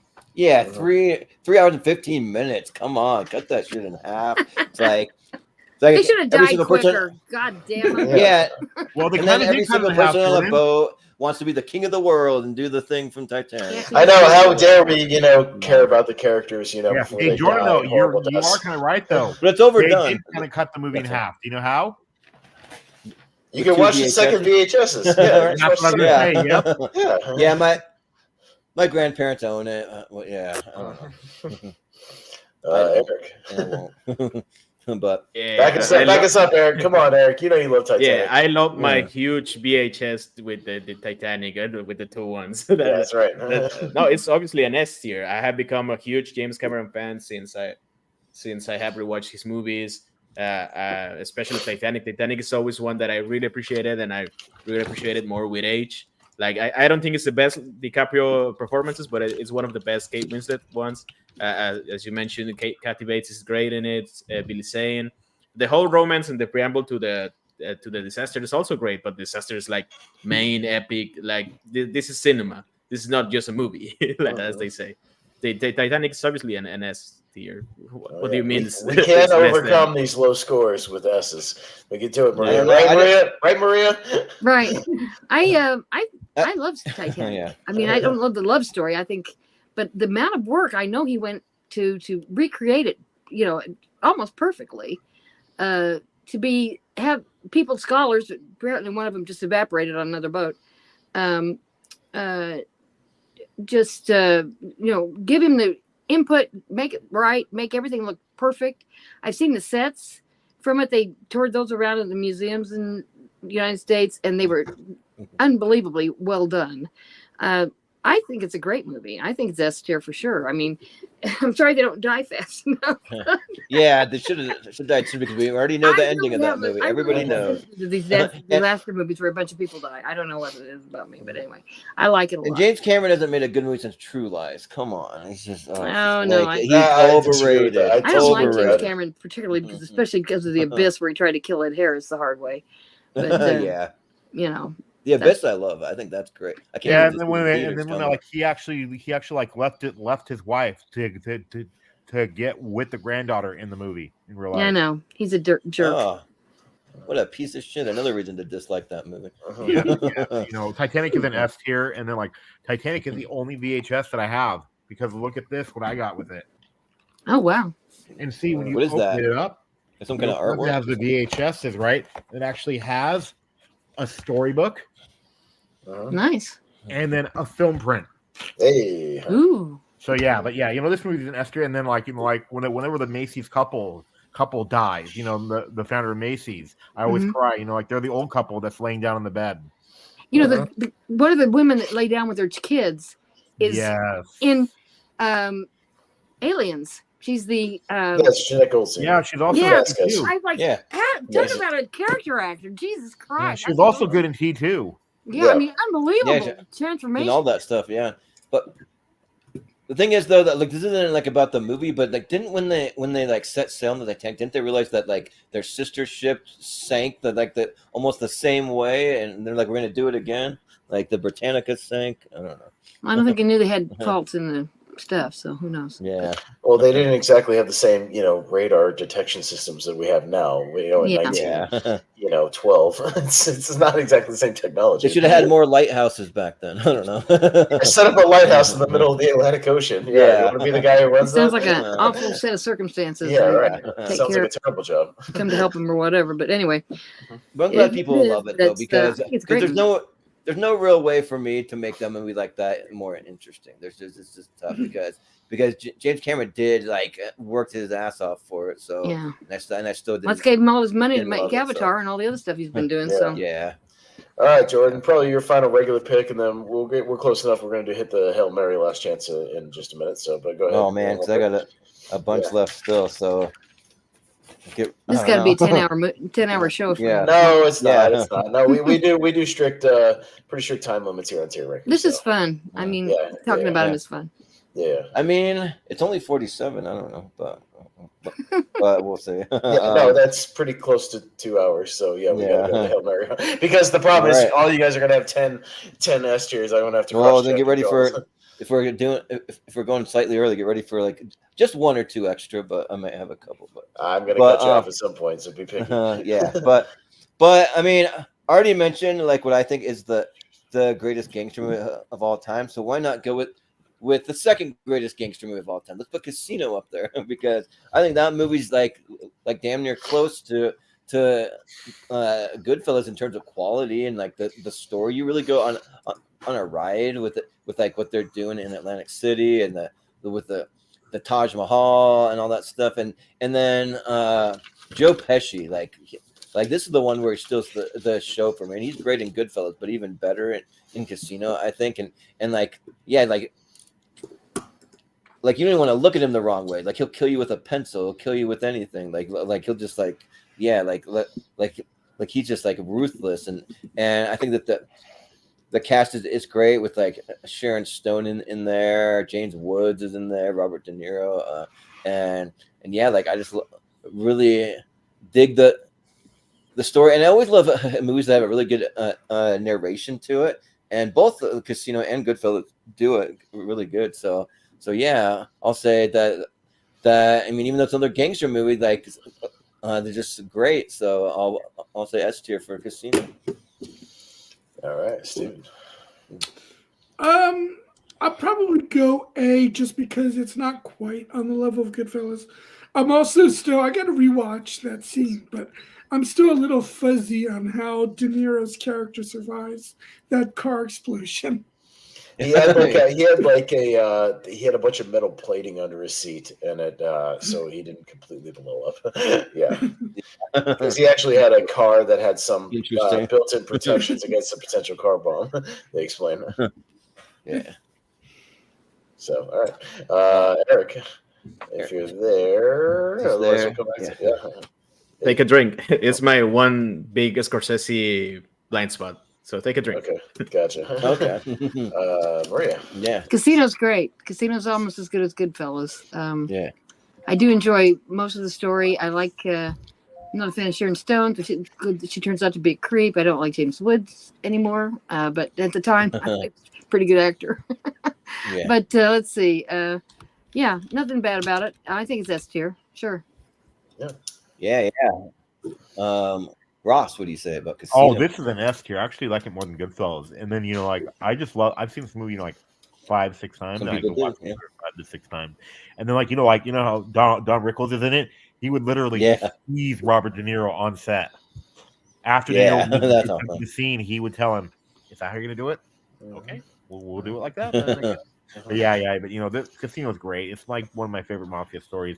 And like Sharon Stone was so good in it. Yeah. So yeah, I'm gonna go with Casino. And I wish I was alive more in like Don Rickles' heyday, because like some of these comedians, like podcasts, I want to talk about him as like one of the legends of like comedy. So I didn't think it was funny when he was alive, but I guess I missed it because they all I only saw him when he was older. So yeah, but Austin, what do you say? So here's how it's gonna work. I'm gonna come into that bank tomorrow. If you don't have my money for me, I'm gonna crack your fucking head open. And about a year later, as you're coming out of your coma, I'll be right there. I'll be getting out of jail, and I'll be right there to crack your fucking head open again. You know why? Because I'm stupid. I don't give a fuck about jail. That's my business. Joe Pesci is the best in this movie. He's so awesome.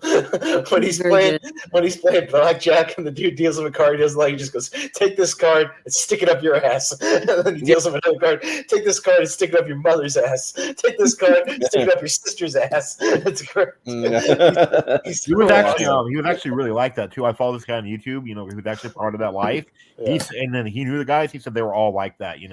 Dude, of course. No, this movie's awesome, and I watched it again like recently on a road trip. I just like pulled it up and was watching it, and I wouldn't go as far as say it's as good as Goodfellas, just as a complete movie, but it has some scenes that I think are almost even better than some of the scenes in Goodfellas. Like it has some amazing scenes, and I think I just like the atmosphere of it. I love seeing such a brutal death for Joe Pesci, though. I like seeing like 60s and 70s Vegas. It's seeing old school Vegas is just fun, kind of when the mob ran Vegas, and it's just interesting to watch. And before they tried to make it Disneyland. Right before it became like tourist center. But I think Casino's great. So yeah, no, that's tier for Casino, for sure. It's crazy that it's based on a true story. Like it's crazy. I don't know. Yeah. So, all right. So, Casino will be right around there for right now. Okay, so here comes the fun part, you guys, because we are right nearing that 2-hour mark, and just because it's going to take a minute to cross-check all these and then get the actual votes, here's how the last chance Hail Mary round is going to work. So here's how it works, Eric, for you. Here's how it works. So take a look at the list, whatever you still got on your personal list for whatever personally makes your S tier or really high A tier, just those really kind of cream of the crop movies. I'll go around everybody and get a little list from you, and then I'll be looking for those crossovers. So I'll be looking for any movies that get mentioned more than once, and then I will put them on the actual chart list for us to vote on, and then we'll do some really rapid fire voting for all those movies. So if there's something that I hear more than once, I'll put it on the list. We'll go up and down. Everybody will just give me like a letter grade for that, and we can definitely get stuff. It's happened many times that goes right into the S tier, no problems. Just because we all think it's kind of obvious. So it can definitely happen. But I'll go. My favorite part of the show. Yeah. So try to keep it to 10 or less, Jordan. Jordan. Less. Well, yeah. So. We would have gone around one more time. Well, you can listen. If somebody mentions something that you were going to mention and it gets crossed over already, then you can move on to something else. So pay attention if you go last. So yeah, that's what we'll do. And I'll go up and down and get everybody's list from them, and just give me those S tiers you still got left. So whoever's ready first, I'll go to you. I know Steven's on the bottom, but if you're not ready, I can come back to you. Unfortunately, there's a lot that I had to leave off because it's only 10, but I got my 10. It's only for time's sake because I can't get lists of 20 from everybody, so you got to be picky. I had 15, but I narrowed it down to 10. Okay, so give me what you got, and then we'll go up the ladder here. What you got? Just wait till I say kind of okay in between each one, so I can have time to write them down. So, all right, what you got? It was in my top 128, so of course I got to say Arachnophobia. Arachnophobia, all right. Braveheart. Amistad. All right. Unforgiven. JFK. All right. Magnolia. Pleasantville. All right. Gattaca. All right. Cliffhanger. And Copycat. Copycat, really? All right. I love Copycat. All right. Sigourney Weaver and Helen Hunt. I think it's a fun trash, but I don't go back to it a lot. Yeah. Eric, you got a list for me, or you need a minute? Are you good? Yeah, I think I'm good, but do I have to clarify if I want this in S or this in A? No, because if we get crossovers, we'll go back and officially vote. So just give me your list, and then if they get crossed over, we'll actually vote. So just give me your list of ones you want to shout out still. Okay, so I'll shout out Unforgiven. Aladdin. Fargo. Trainspotting. Clerks. Shout out to Tato. He was waiting for Clerks to be heard. Probably. All right. Bowfinger. Dogma. Election. Clueless. Okay. How many do I have left? I haven't. One or two more. Yeah. Whatever you got. Magnolia. Okay. And Candyman. All right. He fits right in that list. That's right. Dogma just missed out on me mentioning it. Okay. Maria.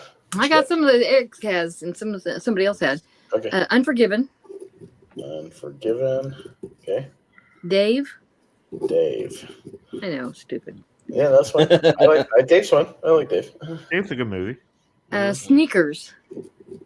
That's one of my favorite all-time movies. Okay. Cliffhanger, one of my favorite.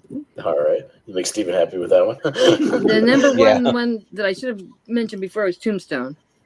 Okay. Goodness. Jumanji. Okay. Are we talking the first one or the second one? Actually, the original. I meant the second one. OG Jumanji. No, that one's not on this list because that's Jumanji: Welcome to the Jungle, and that That's right. Yeah, No, right. no, no. Okay, well, that's fine. It's all in there. Whatever. Okay. Eraser for cheesy fun with Arnold. Okay. And speaking of cheesy fun, how about Armageddon? All right. I can dig it. I like may or may not have that one on my list as well, Maria. We'll see. Clueless. Armageddon. Oh, you're not done. Sorry. Yeah, hang on, a couple more. And then Okay. Fargo. Fargo. All right, sounds good. Armageddon was another one that I almost was going to Almost say. picked. It's just so ridiculous. It's so fun. I'm trying to circle these as we go, so it doesn't take as long. But all right, Ross, what you got? Okay, the first movie I ever saw, Aladdin. Aladdin. Okay. Let's see, Clerks. Works. Where the JFK. Kevin Smith loves that tonight. Usually comes out. Well, hey, Kevin Smith's got his fans. Okay, this one will surprise you guys. Beethoven. Yeah. That's what I left on. That's a That's good what I movie. left on the list for you, Ross. Yeah. Actually, I saw it for the first time, a few days ago. Really? Okay. And then Rudy, Rudy. Dave, Oh, good. Someone else. Pleasantville. Let's Ghost, Okay. and then Waterworld. Ditto. How many do I have left? You can do one more if you want one more. Okay, Disclosure. Disclosure. Okay. All right. Sounds good. Yeah. For me, let's see. I'm gonna It go. was Heavyweights on my list. Not yet. Okay, take out Disclosure and put Heavyweights. Okay. Fair enough. Heavyweights. Okay. Well, that's fine because I'll also go heavyweights. Nice. I'll also go Armageddon. I'll say Unforgiven. Fargo. Pleasantville. Friday. Candyman. Yeah, Candyman's awesome. Babe. Babe should be on this list. And let's see. Babe, yeah. Go. A few of them already got shouted out and they're already on the list, so I'll leave that. I'll also say Tombstone. And then my fun one, Volcano. Volcano rules. Oh my God. Not as I good can't as tell you how many times I've watched Volcano. I love Volcano. Well, I watched Dante's Peak instead. I'm a Volcano guy. Babe was a hard cut for me. Okay. All right, Jordan. All right. So I'm going to be kind of like going back and forth. I wrote down what people said that would have been on my list, so I can just go with some other ones. So welcome to Jordan's list of movies that he personally likes that no one else is mentioning. So, but I'm just gonna bring them up and then see, and then also try to get some second votes on a couple here. So I'll go with Jumanji. I'll second that one. Let's see. What else we got here? I gotta shout out Mulan. It's my favorite Disney movie. Let's see. Also go Mallrats. That's my favorite Kevin Smith movie. Disney and Kevin Smith had a lot of one word titles as well. Yeah, right. Yeah. Well, second Dogma. I'll do that one. Also, second Friday. Let's see. I'll give another vote to Rudy. Oh, yeah, I forgot about Rudy. Yeah. I'll say Anaconda. It's a guilty pleasure. Then it gives me a chance to shout out a couple other ones. Airheads. I'll throw in because I'm a Sandler guy. Let's see. I'm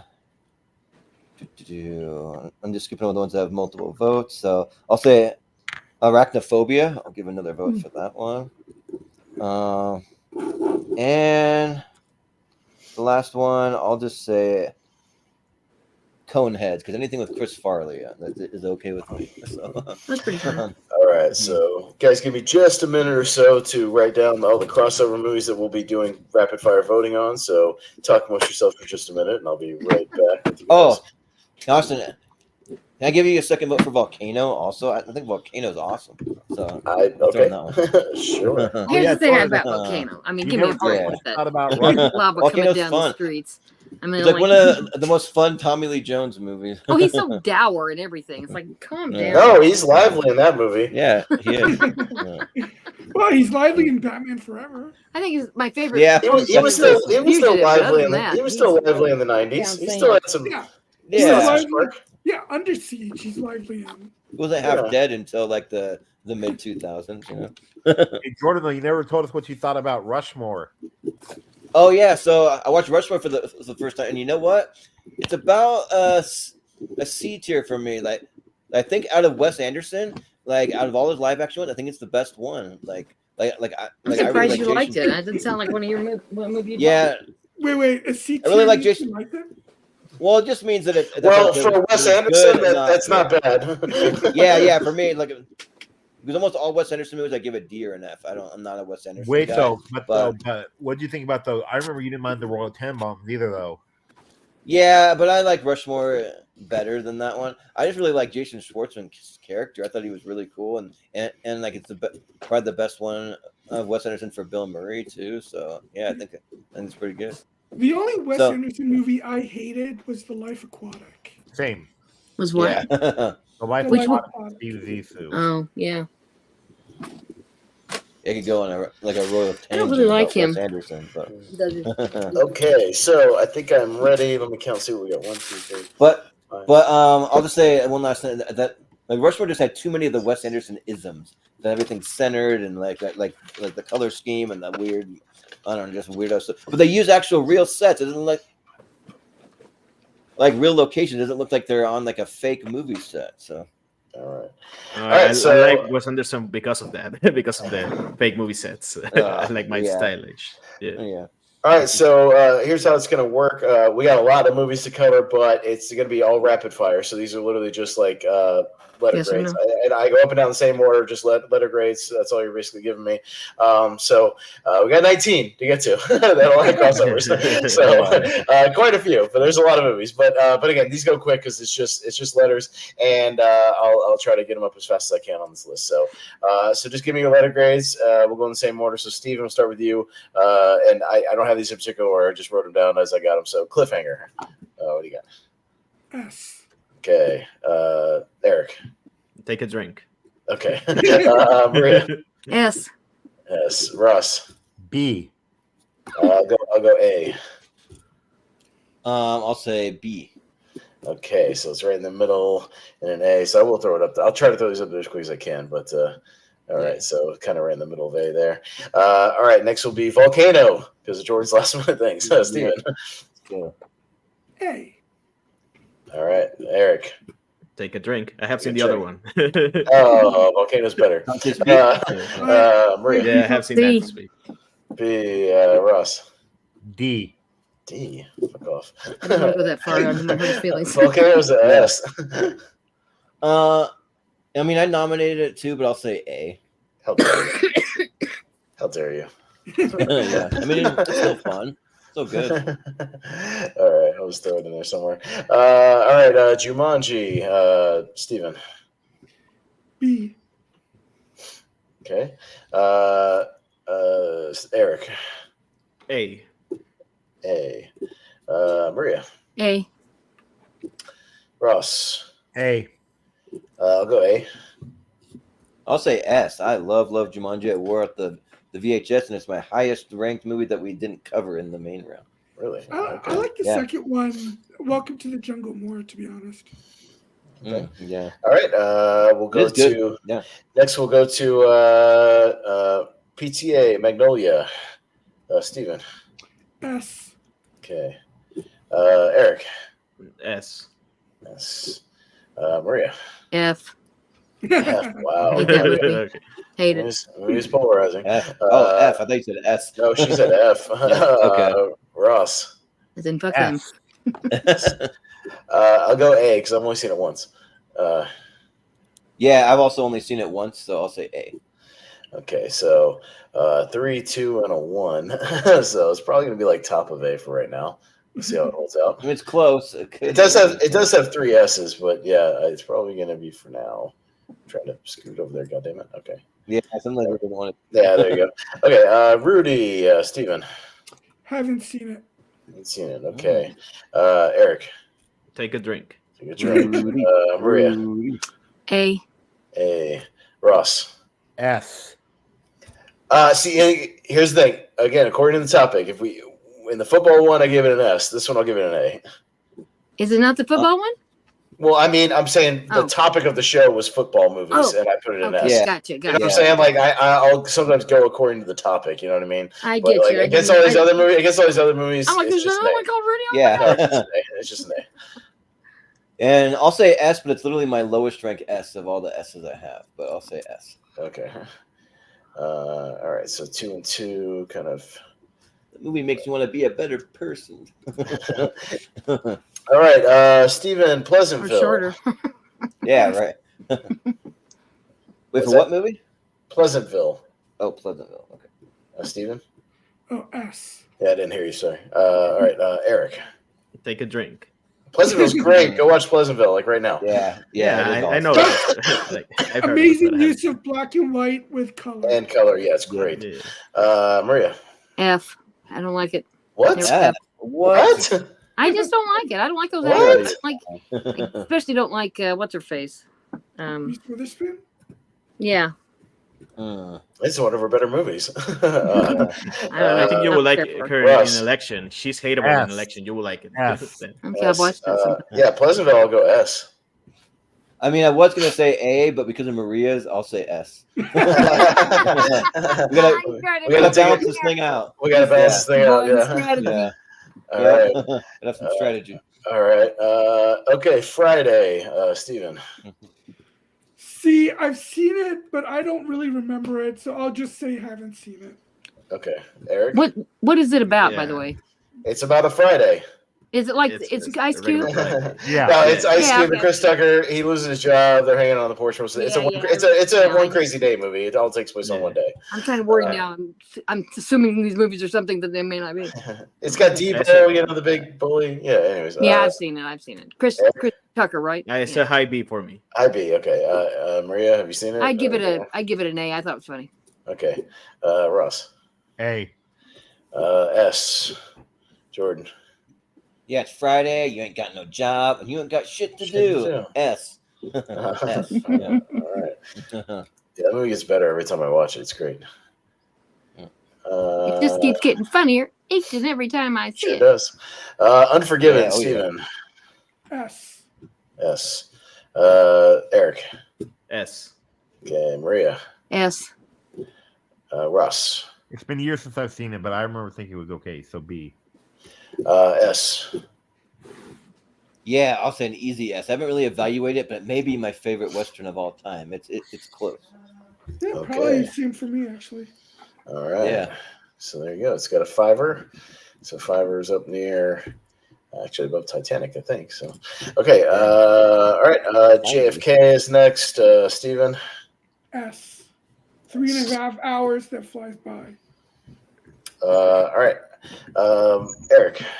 I love the episode in Seinfeld when they recreate the shooting, but I haven't seen it. The Magic Movie. Yeah. That's right. Yeah, that is one magic movie. Yeah. Maria. That thing deserves an F. That is not how any of that went down. I hate Oliver Stone. I'm sick of it. Nope. It's wrong. Russ. S. I'm gonna go C, like right in the middle. I don't love JFK. I think great performances, but I don't love the movie. Jordan. Yeah, I'm hit and miss on Oliver Stone. I like Wall Street and Platoon and some of those, but I haven't seen JFK, so I can't comment. Okay, so 2 S's, a C, and an F. It's like right in the middle. All right. Okay. CT is lonely right now. All right. Yeah. Arachnophobia, Steven. S. Yes. Okay. Eric. You're muted, Eric. You're muted, buddy. Take a drink. Take a drink. Okay. Okay. Maria. I'll give it an A. A. All right. Ross. Never seen it. I've seen it. A. A great big Jordan. fucking spider in it. Yeah, and I'll say A. Okay, so 1S and a couple of A's. Be kind of somewhere in here. I don't know. All right. The A is becoming stacked. Oh yeah, stacked A's. Clueless. Steven. A. All right. Eric. A. A. Maria. A. Ross. A. A for me. Jordan. I'll be generous and say A. I mean, it's borderline B, but I'll say A. It's a clean sweep for the A tier. All right. So it's all A's. All right. Okay, we'll go to Candyman. Steven. B. Eric. A. Okay. Maria. B. Ross. Never seen it. S for Candyman. Candyman rules. Yeah, I'll say S. Especially that score. Oh, it's so good. Candyman is a classy horror great movie, and score. it's fucking awesome. Yeah. So it's right around Twister. That A tier's getting full, boy. Look at that. I remember thinking the ending was kind of weird. Didn't they make it look like she was? It was always you, Helen. It was always you. Yeah. All right. Yeah. All right, Steven, keep it down here. We'll do a double for Kevin Smith here. We'll start with Clerks. Steven. Clerks, I'll go with B. Okay. Eric. It's an S for me. Okay. Yeah, Maria. A. Ross. S. We'll go A. And I'll also say A. All right. A. All right. Yeah, I don't mind it being A. Yeah, that's fine. Out of the 3 Kevin Smith movies on this list, it's the lowest. I have it ranked lower than the other 2. Yeah. So we'll go to the other one that got mentioned, Dogma. Steven. That is an S. Okay. Eric. Weirdly enough, I like Dogma more than Clerks, but I will go Dogma A. Okay. All right. Maria. A. Ross. A. I'll go S for Dogma. And I'm glad I rewatched it last year, and it is an S. Yeah. I hadn't seen it for a while, and it's great. So it's right around Tremors territory, actually. So we'll see if it. Some of these are going to get bumped. We'll see. We'll see what happens when we get to the. This is where the votes come in handy, Eric. Where all my tracking comes in handy at the very end. Yeah. Where I sort it all out. We used to do it. If you go back to the first 1 or 2 I co-hosted, it was like I wasn't keeping track like I do, and it made it really difficult at the end. So I actually do keep track very meticulously now, and it helps. We'll just vote a million times. Yeah. What did everybody vote for again? I can't remember. Yeah. No, this definitely helps. All right, a couple more to get to. We got the Coen Brothers. We got Fargo. Steven. A. Okay. Eric. S. Yes. Okay. Maria. S. Yes. Ross. A. S for Fargo. And I'll say S for Fargo. But I will say that I think the TV shows are like the seasons of that are even better. And the new season, I think it premieres like this week or something like. Yeah. So. All right. Okay. I'm really excited. We'll go back to Disney with Aladdin. Steven. Oh man, that one I'm conflicted between A or S, but I'll go with A. All right, Eric. S is my favorite out of the Disney here. The Disney list. Yeah. Maria. S. Ross. That's for you, Eric. Yeah, let's go S for Aladdin. Jordan. I'm not as high on Aladdin. Still great, but kind of like your and Jacob's argument, like no villain song really in that movie. So I'll say it does have a villain song. No, it doesn't. There's a reprise. I mean, it's a reprise, but it's a reprise from another song. There's no original villain song though. Yeah, Well, maybe they that's don't more like it. specific. There's no original villain song. He does not sing a straight up vanilla villain song. I kind of like it more because it's very reprised. Like it makes it That's more what grab ironic. Alan Menken or whoever did it. I think it's much better than that. Yeah. But he had one originally. It was cut from the movie. But that's why it's the third out of Lion King and Beauty and the Beast for me. Dave will be next as we wrap up the last couple ones here. Steven. Haven't seen it.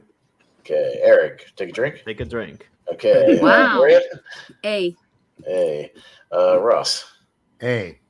I'll go B. It's a fun movie, but I've only seen it once. I think Dave is boring. D. It's boring. I think I figured out what Jordan likes and doesn't like now. He doesn't like Jordan doesn't like people talking in rooms. He's not a big fan of that. That's exactly. Also, like, it's just cheesy. It's supposed to be a comedy, and I don't really laugh. So whatever. Okay.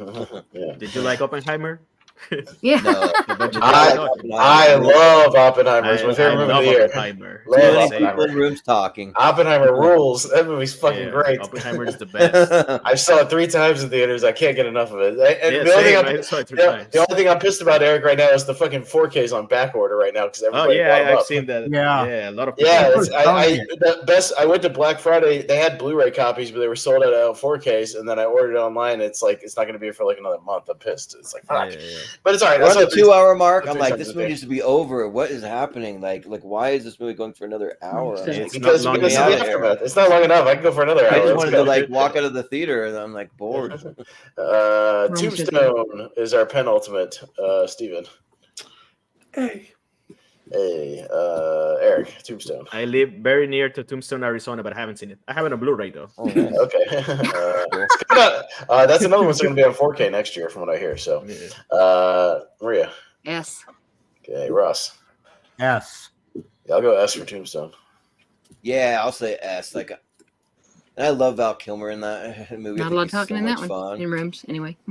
Yeah, but it's a Western. There's shootouts too. Yeah, that's what I mean. Yeah. Okay, Yeah. I'll sort out a few of these. Oh, you good said ones not a when we lot of talking. Okay, Yeah. yeah. And the final one will be another Disney movie, but it'll be Heavyweights, which I added last minute. So, Steven. haven't seen it. Haven't seen it. Eric, have you seen Heavyweights? I haven't seen it in a while. I'll go B because I don't remember much. You should revisit it. It's way smarter than you remember. It's Yeah, like it is. Paul Feig and Judd Apatow like co-wrote it, and it's really well done. And Ben Stiller's awesome in that movie. So Peter yeah, Berg's in it I too. remember Ben Stiller. I remember yeah, that. he's great. Peter Berg, yeah. Maria. I have not seen it. I'm going to do now, though. I didn't know that cast. Yeah. Russ. Oh, Heavyweights is an S tier. It's so good. It really is smarter. Never even heard of it. Yeah, I'll go S tier for. I love Heavyweights. Heavyweights is great. Never heard of it? Ooh.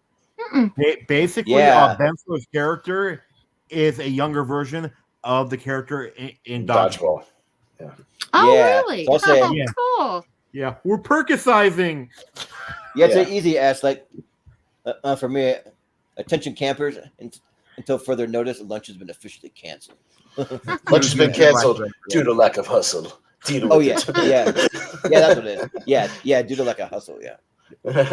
All right, so there we go. All right, as you can see, our S tier is loaded up with movies. So that means some of these great movies are going to get bumped down to the A tier. Per the rules of Tier Ranker Fight, we can only have 10 up in there. So we start with the movies that had the 3 S's, but not quite 4. So those are going to get the automatic bump.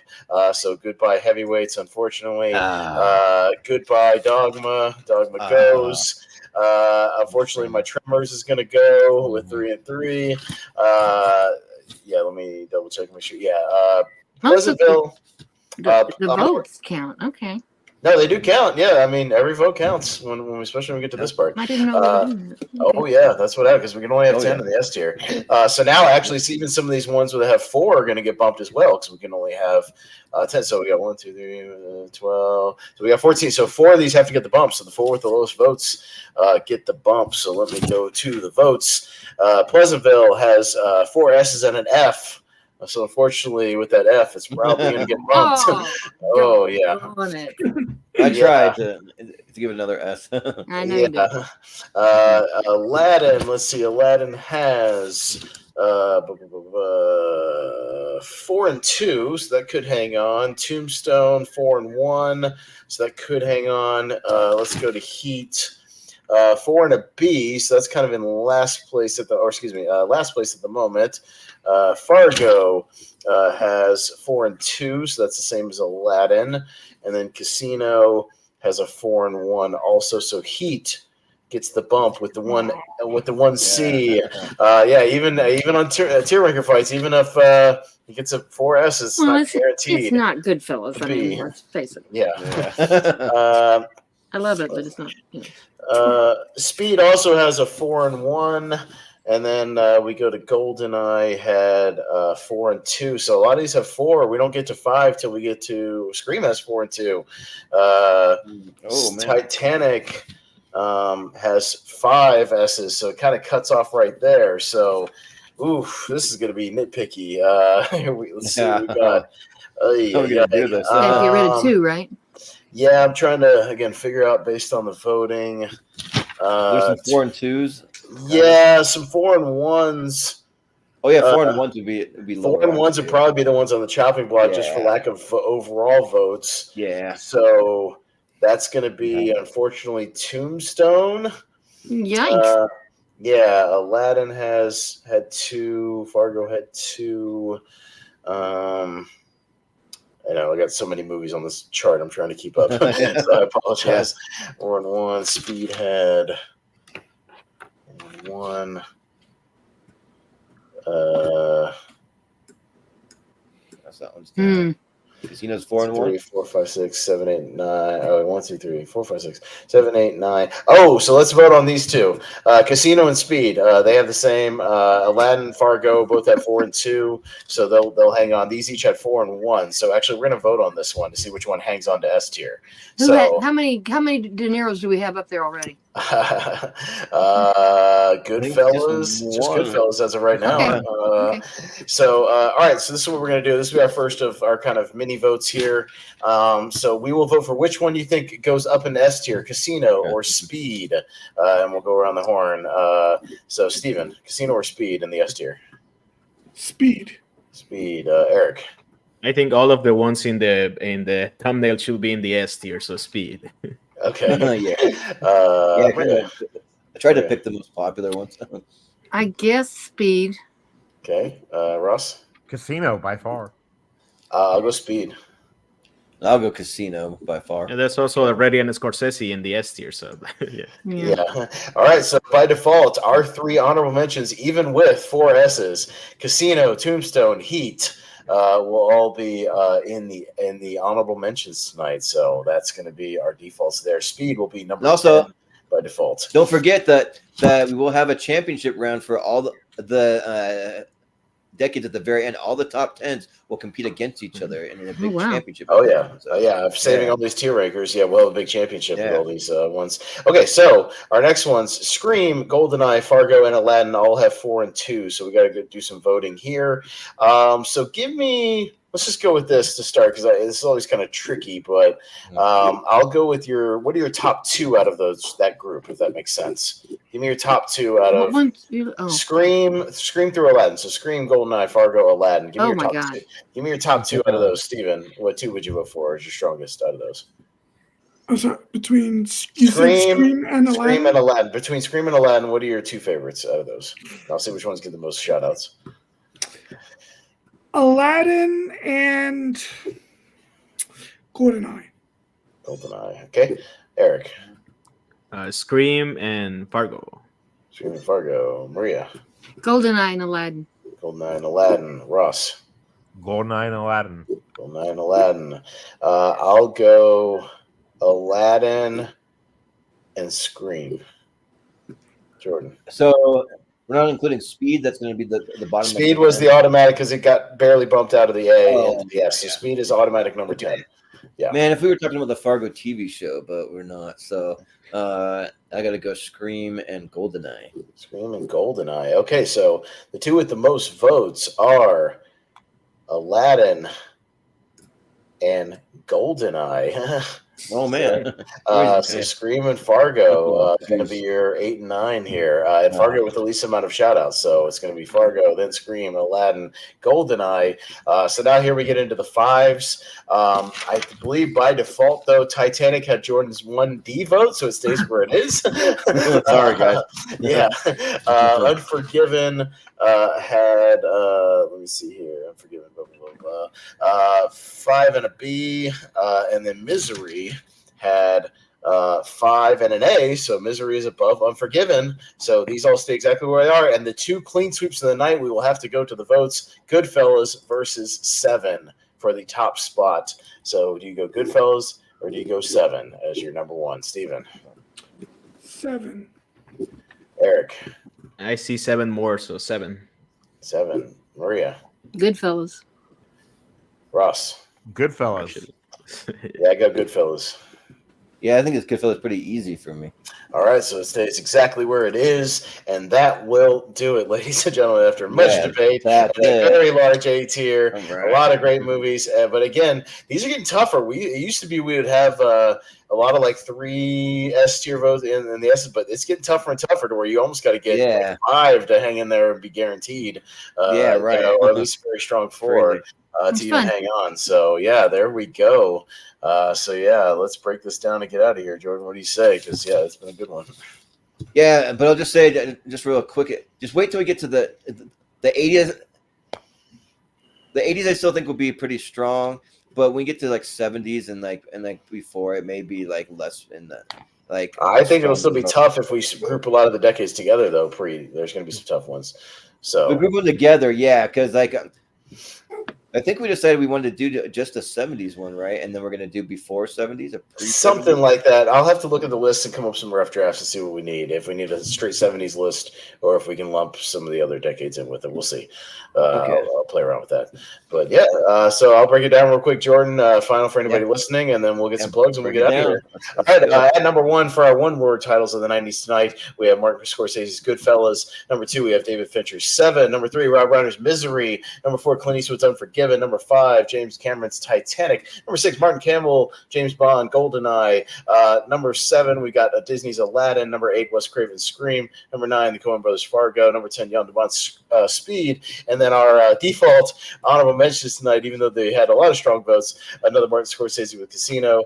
We've got Tombstone, the Western, and we've got Michael Mann's Heat. So, but Robert De Niro still getting three movies in the poll there. The king of the one-word titles there. So close for Pleasantville. So close for Pleasantville. If not for the one knockdown vote that one had, would have hung on. But there you go. That is going to do it for tonight. All right. Yeah, awesome guys. Thanks for doing this with us. It'll be fun. We'll be back at it next month. Around the end of December, we'll be doing the one-word titles from the 80s. And probably we'll have a 70s one in January and then a pre-70s one. I think there's enough for a 70s, and then we'll go pre-70s, so we'll hit a lot of the classic movies and some of the Universal monster movies, things like that, for those one-word titles. There's enough there to get a list. And then, we'll have like about, 70 or 80 in the championship, which would be tough. Yep. It'll be all bangers. That'll be something. What I've done is like I've already like almost got the 70s list done as far as just pulling every single one-word title movie from the 70s, because I've done it for 73 through 79. I just got to do those first few years. I'll pull them all, and then I'll let you look at it. You'll send it to me as the 70s expert, and I'll do some editing and see which ones probably aren't even going to do that. And then if we have to maybe ask some of our like regulars, we can do a little bit of that too if we want. So but this was fun. So I really like these series that we do. Usually we try our best to reserve tier ranker for more like series stuff, but like sometimes we do some one-offs. I mean, just stay tuned for that. Like I have a lot of fun with a tier ranker. So but we'll just do some plugs, and that'll do it for us for tonight. So we'll start with Steven. What do you have going on, or where can we find you? I'm just gonna bug out, guys. Sorry, it's getting late in my grade. Sure, yeah. Thank you for having me. I love you guys. Bye. Bye. Thanks, Maria. Bye. See you. All right, Steven, what you got? You can find me at Letterboxd at Shepard82, and that's about it. Yeah, I could have sworn we have you on another one, probably the Robert Redford versus Paul Newman. So it'll be in a couple weeks. That's not until later in December. For a little bit, December 19th. So and Eric, thanks for joining us on Tier Ranker here tonight. Our first Tier Ranker with you, man. We appreciate you, man. And thanks for having me. Man. Yeah, thank you. Thank you for joining us. Where can we find you? What do you got going on? Well, I wish I had been in the 2010s and 2000s because I probably would have Probably been less take a drinks on that one. Yeah, yeah, No, Yeah. let's at least have the movies. But uh-huh. this was a lot of fun. I will be happy to be back in. I always have a great time in the Movie Hero Network. Uh-huh. Yeah. Recently, you can see me in the Scene and Heard trivia that happened last Sunday, I think, Yeah. in Take Three Yeah. Productions with the also with Jordan there. Yeah. Next up, probably next week Doing a we lot have a together. match in the Why We Love Horror Trivia Tag Team Tournament. Me and Jacob Cameron of the Skeleton Crew, your current WWE Tag Team Champions. We swear we have it, even if the match is not online. And probably check out most of the, if not all of the trivia divisions here. I'm in most of them, so that's fun. Yeah, nice. Also, speaking of Jacob Cameron, he's our new number one contender. So come January, he'll be going up against Jonathan Caro in a group. Well, multiple people there, but to kind of duke it out to see who can remain our current champion. So we'll see what happens. But yeah, Ross, what do you have going on? You can actually find me on the Mega Movie Z channel, and we did two commentaries last week. We actually did a watch along of the Thanksgiving movie Dutch, and then we also did for its 30th anniversary the commentary for Mrs. Doubtfire. Oh, nice. Sounds good. I'll have to check those out. So Dutch is really funny. You like Dutch, Jordan? Yeah, I've never seen it, so yeah. Ed O'Neill. Yeah, it's not bad though, is it? Awesome? That's right. Yeah. It's been forever since I watched it. It used to come on Comedy Central all the time. I haven't seen it start to finish in a while though. Yeah. Yeah, Ed O'Neill's always great. Yeah, always solid. So yeah, but Austin, what do you have going on? You can find me in the theater tomorrow night watching the premiere fan access event of Godzilla -1 and watching me cream myself as I hopefully go crazy for it. Hopefully it makes my best of the year list. I'm hearing great things, especially if you're a Godzilla fan. I'm hearing good things, so I'm excited for that. But really good. Security. We need to check on Austin. That's right. But Thursday night we'll have Lonely Marks. We didn't go last week. We had some personal stuff. Everybody we had to reschedule, but we'll be doing a late review of AEW Full Gear, which we all watched together, and of course recapping Survivor Series with CM Punk is back now. So yeah, plenty to talk about there on a big episode of Lonely Marks. And yeah, you can find me all around the Movie Hero Network for Wheel of Movies, talking Casablanca and the different tournaments and whatnot, and not much else for that right now. I got a couple things that are in the can but haven't premiered yet. So yeah. Yeah, and you can find me searching around for wherever the frick my nice headphones went.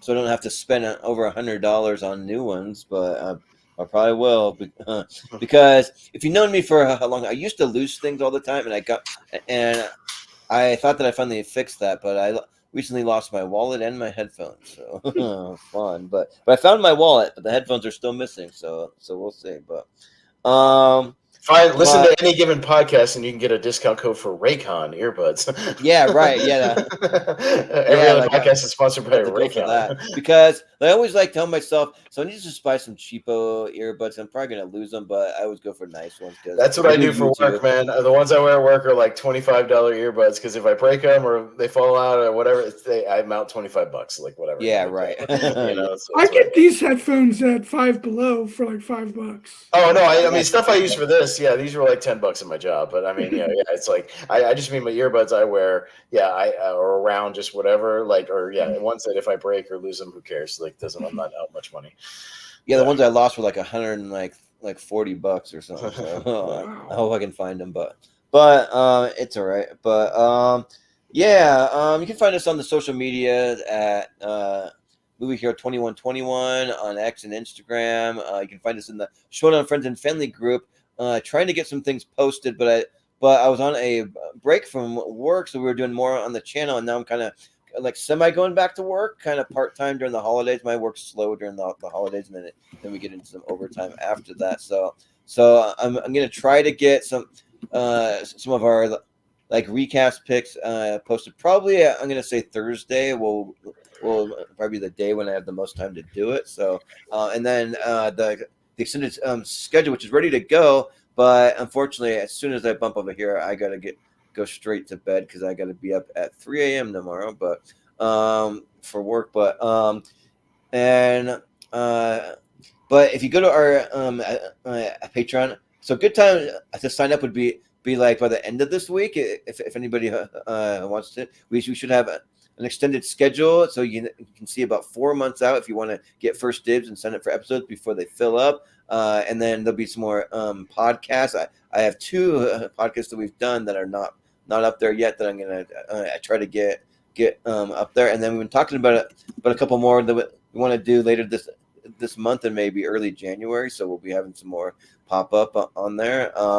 And then let's see, we'll be doing some more the Seen and Heard trivia. We'll be doing it on December 10th. Austin will be hosting our Christmas holiday episode, so I can play because I'm big into the Christmas movies. And so, and then on December 17th, we'll be doing our free for all. So anyone who would like to play, we want to have about 25 to 30 people. So you're all invited. Everyone can be part of it. It'll be fun. So yeah. And then Saturday, Austin mentioned that We Love Movies. We're doing it for one of our other partners in the channel, Chris Scott. It's his birthday today, actually. So happy birthday, Chris Scott, the Casablanca kid. So he's off enjoying it with some friends and family. But we're going to be doing his favorite movie on Saturday at 4 p.m. Eastern time. We'll be doing just a 1 hour deep dive into Casablanca, which I'm gonna either watch it tomorrow after work or maybe Thursday. We'll see. But I'm gonna rewatch that. I've only seen it once, so gotta give it another rewatch. And then and then also we'll be doing we have a new show that's called Recast that we just barely did a recast of the movie Alien. So you can go watch that. That's up on the channel now. We did some fun stuff with like all kinds of like clips from the movie. We had some pictures of all of our picks, and then I even did some interesting stuff with some AI stuff. You can see like AI of our picks plugged in as the characters, and it's kind of interesting because AI has not been perfected yet. So sometimes it looks good, and sometimes it looks really wonky. So like the one you did for me, remember the Hook one? Oh yeah. Remember, you know when they had Rob Williams as Hook? Oh yeah, so I sent Ross a little something just between me and him, but they came out really wonky, for that movie. But yeah, and then what we have coming up for tournament fights and tier ranker. So on Friday we're doing our workplace tournament, which would be movies that focus on people's job or workplace. We'll have that, and then we're doing best musicals of all time next week. And then we'll be doing best Christmas / holiday adjacent movies. We have the next iteration in our geek series. So you're on a quest to determine the best geek character of all time. So we're going to be doing best non-Marvel and DC a comic, movies based on a comic or graphic novel. We already did one for Marvel and DC, so that's to kind of go along with that. And then we'll be getting into the greatest bands of all time according to Rolling Stone magazine. And then I mentioned earlier the Robert Redford versus Paul Newman. That's coming up for another versus. And then also mentioned the best one-word movies of the 80s. We got that one. And then, of course, at the end of the year, we always do our most anticipated movies of 2024. So we'll see which ones actually stay on the release schedule and make it to that one. And then I'll just throw in just a couple quick ones. We're going to be getting into our ladder series of 2005 in early January. We're not doing a ladder series in December just because we have the free-for-all, and I kind of want to keep it a little lighter for the holidays and stuff. And then we'll be doing Malcolm versus Jordan Owens and their favorite TV shows. We'll be doing some TV shows of all time. And then we're going to do someone's to be the final one I'll mention, but we're going to do our favorite movie posters where we get like about 5 of us and we all just come up with our favorite movie posters, throw them in a tournament, and you simply vote based on which movie poster you like better. So yeah. So there's some kind of interesting, unique stuff we got going on. So yeah. But thanks again, guys. This is fun. And yeah, we'll be back at it again on Friday. So, Steven, for Maria Hammon, for Erick Ibarra, for Ross Bristow, for Austin Pez Howell. I've been Jordan, the movie hero Anderson, and we will see you next time. You're a big guy. You're really funny. Really funny. What do you mean I'm funny? It's funny, you know. It's a good story. It's funny. You're a funny guy. What do you mean? You mean the way I talk? What? It's just, you know, you're just funny. It's funny, you know, the way you tell the story and everything. Funny how? I mean, what's funny about it? Tommy, no, you got it all wrong. Oh, Anthony. He's a big boy. He knows what he said. What'd you say? You're right. Funny how? What? Just, you know, you're funny. You mean, So? well, let me understand this, because maybe it's me, I'm a little up, maybe. But I'm funny how? I mean, funny like I'm a clown, I amuse you. I make you laugh. I'm here to fucking amuse you. What do you mean funny? Funny how? How am I funny? Not just, you know how you tell a story. What? No, I don't know. You said it. How do I know? You said I'm funny. How the fuck am I funny? What the fuck is so funny about me? Tell me. Tell me what's funny.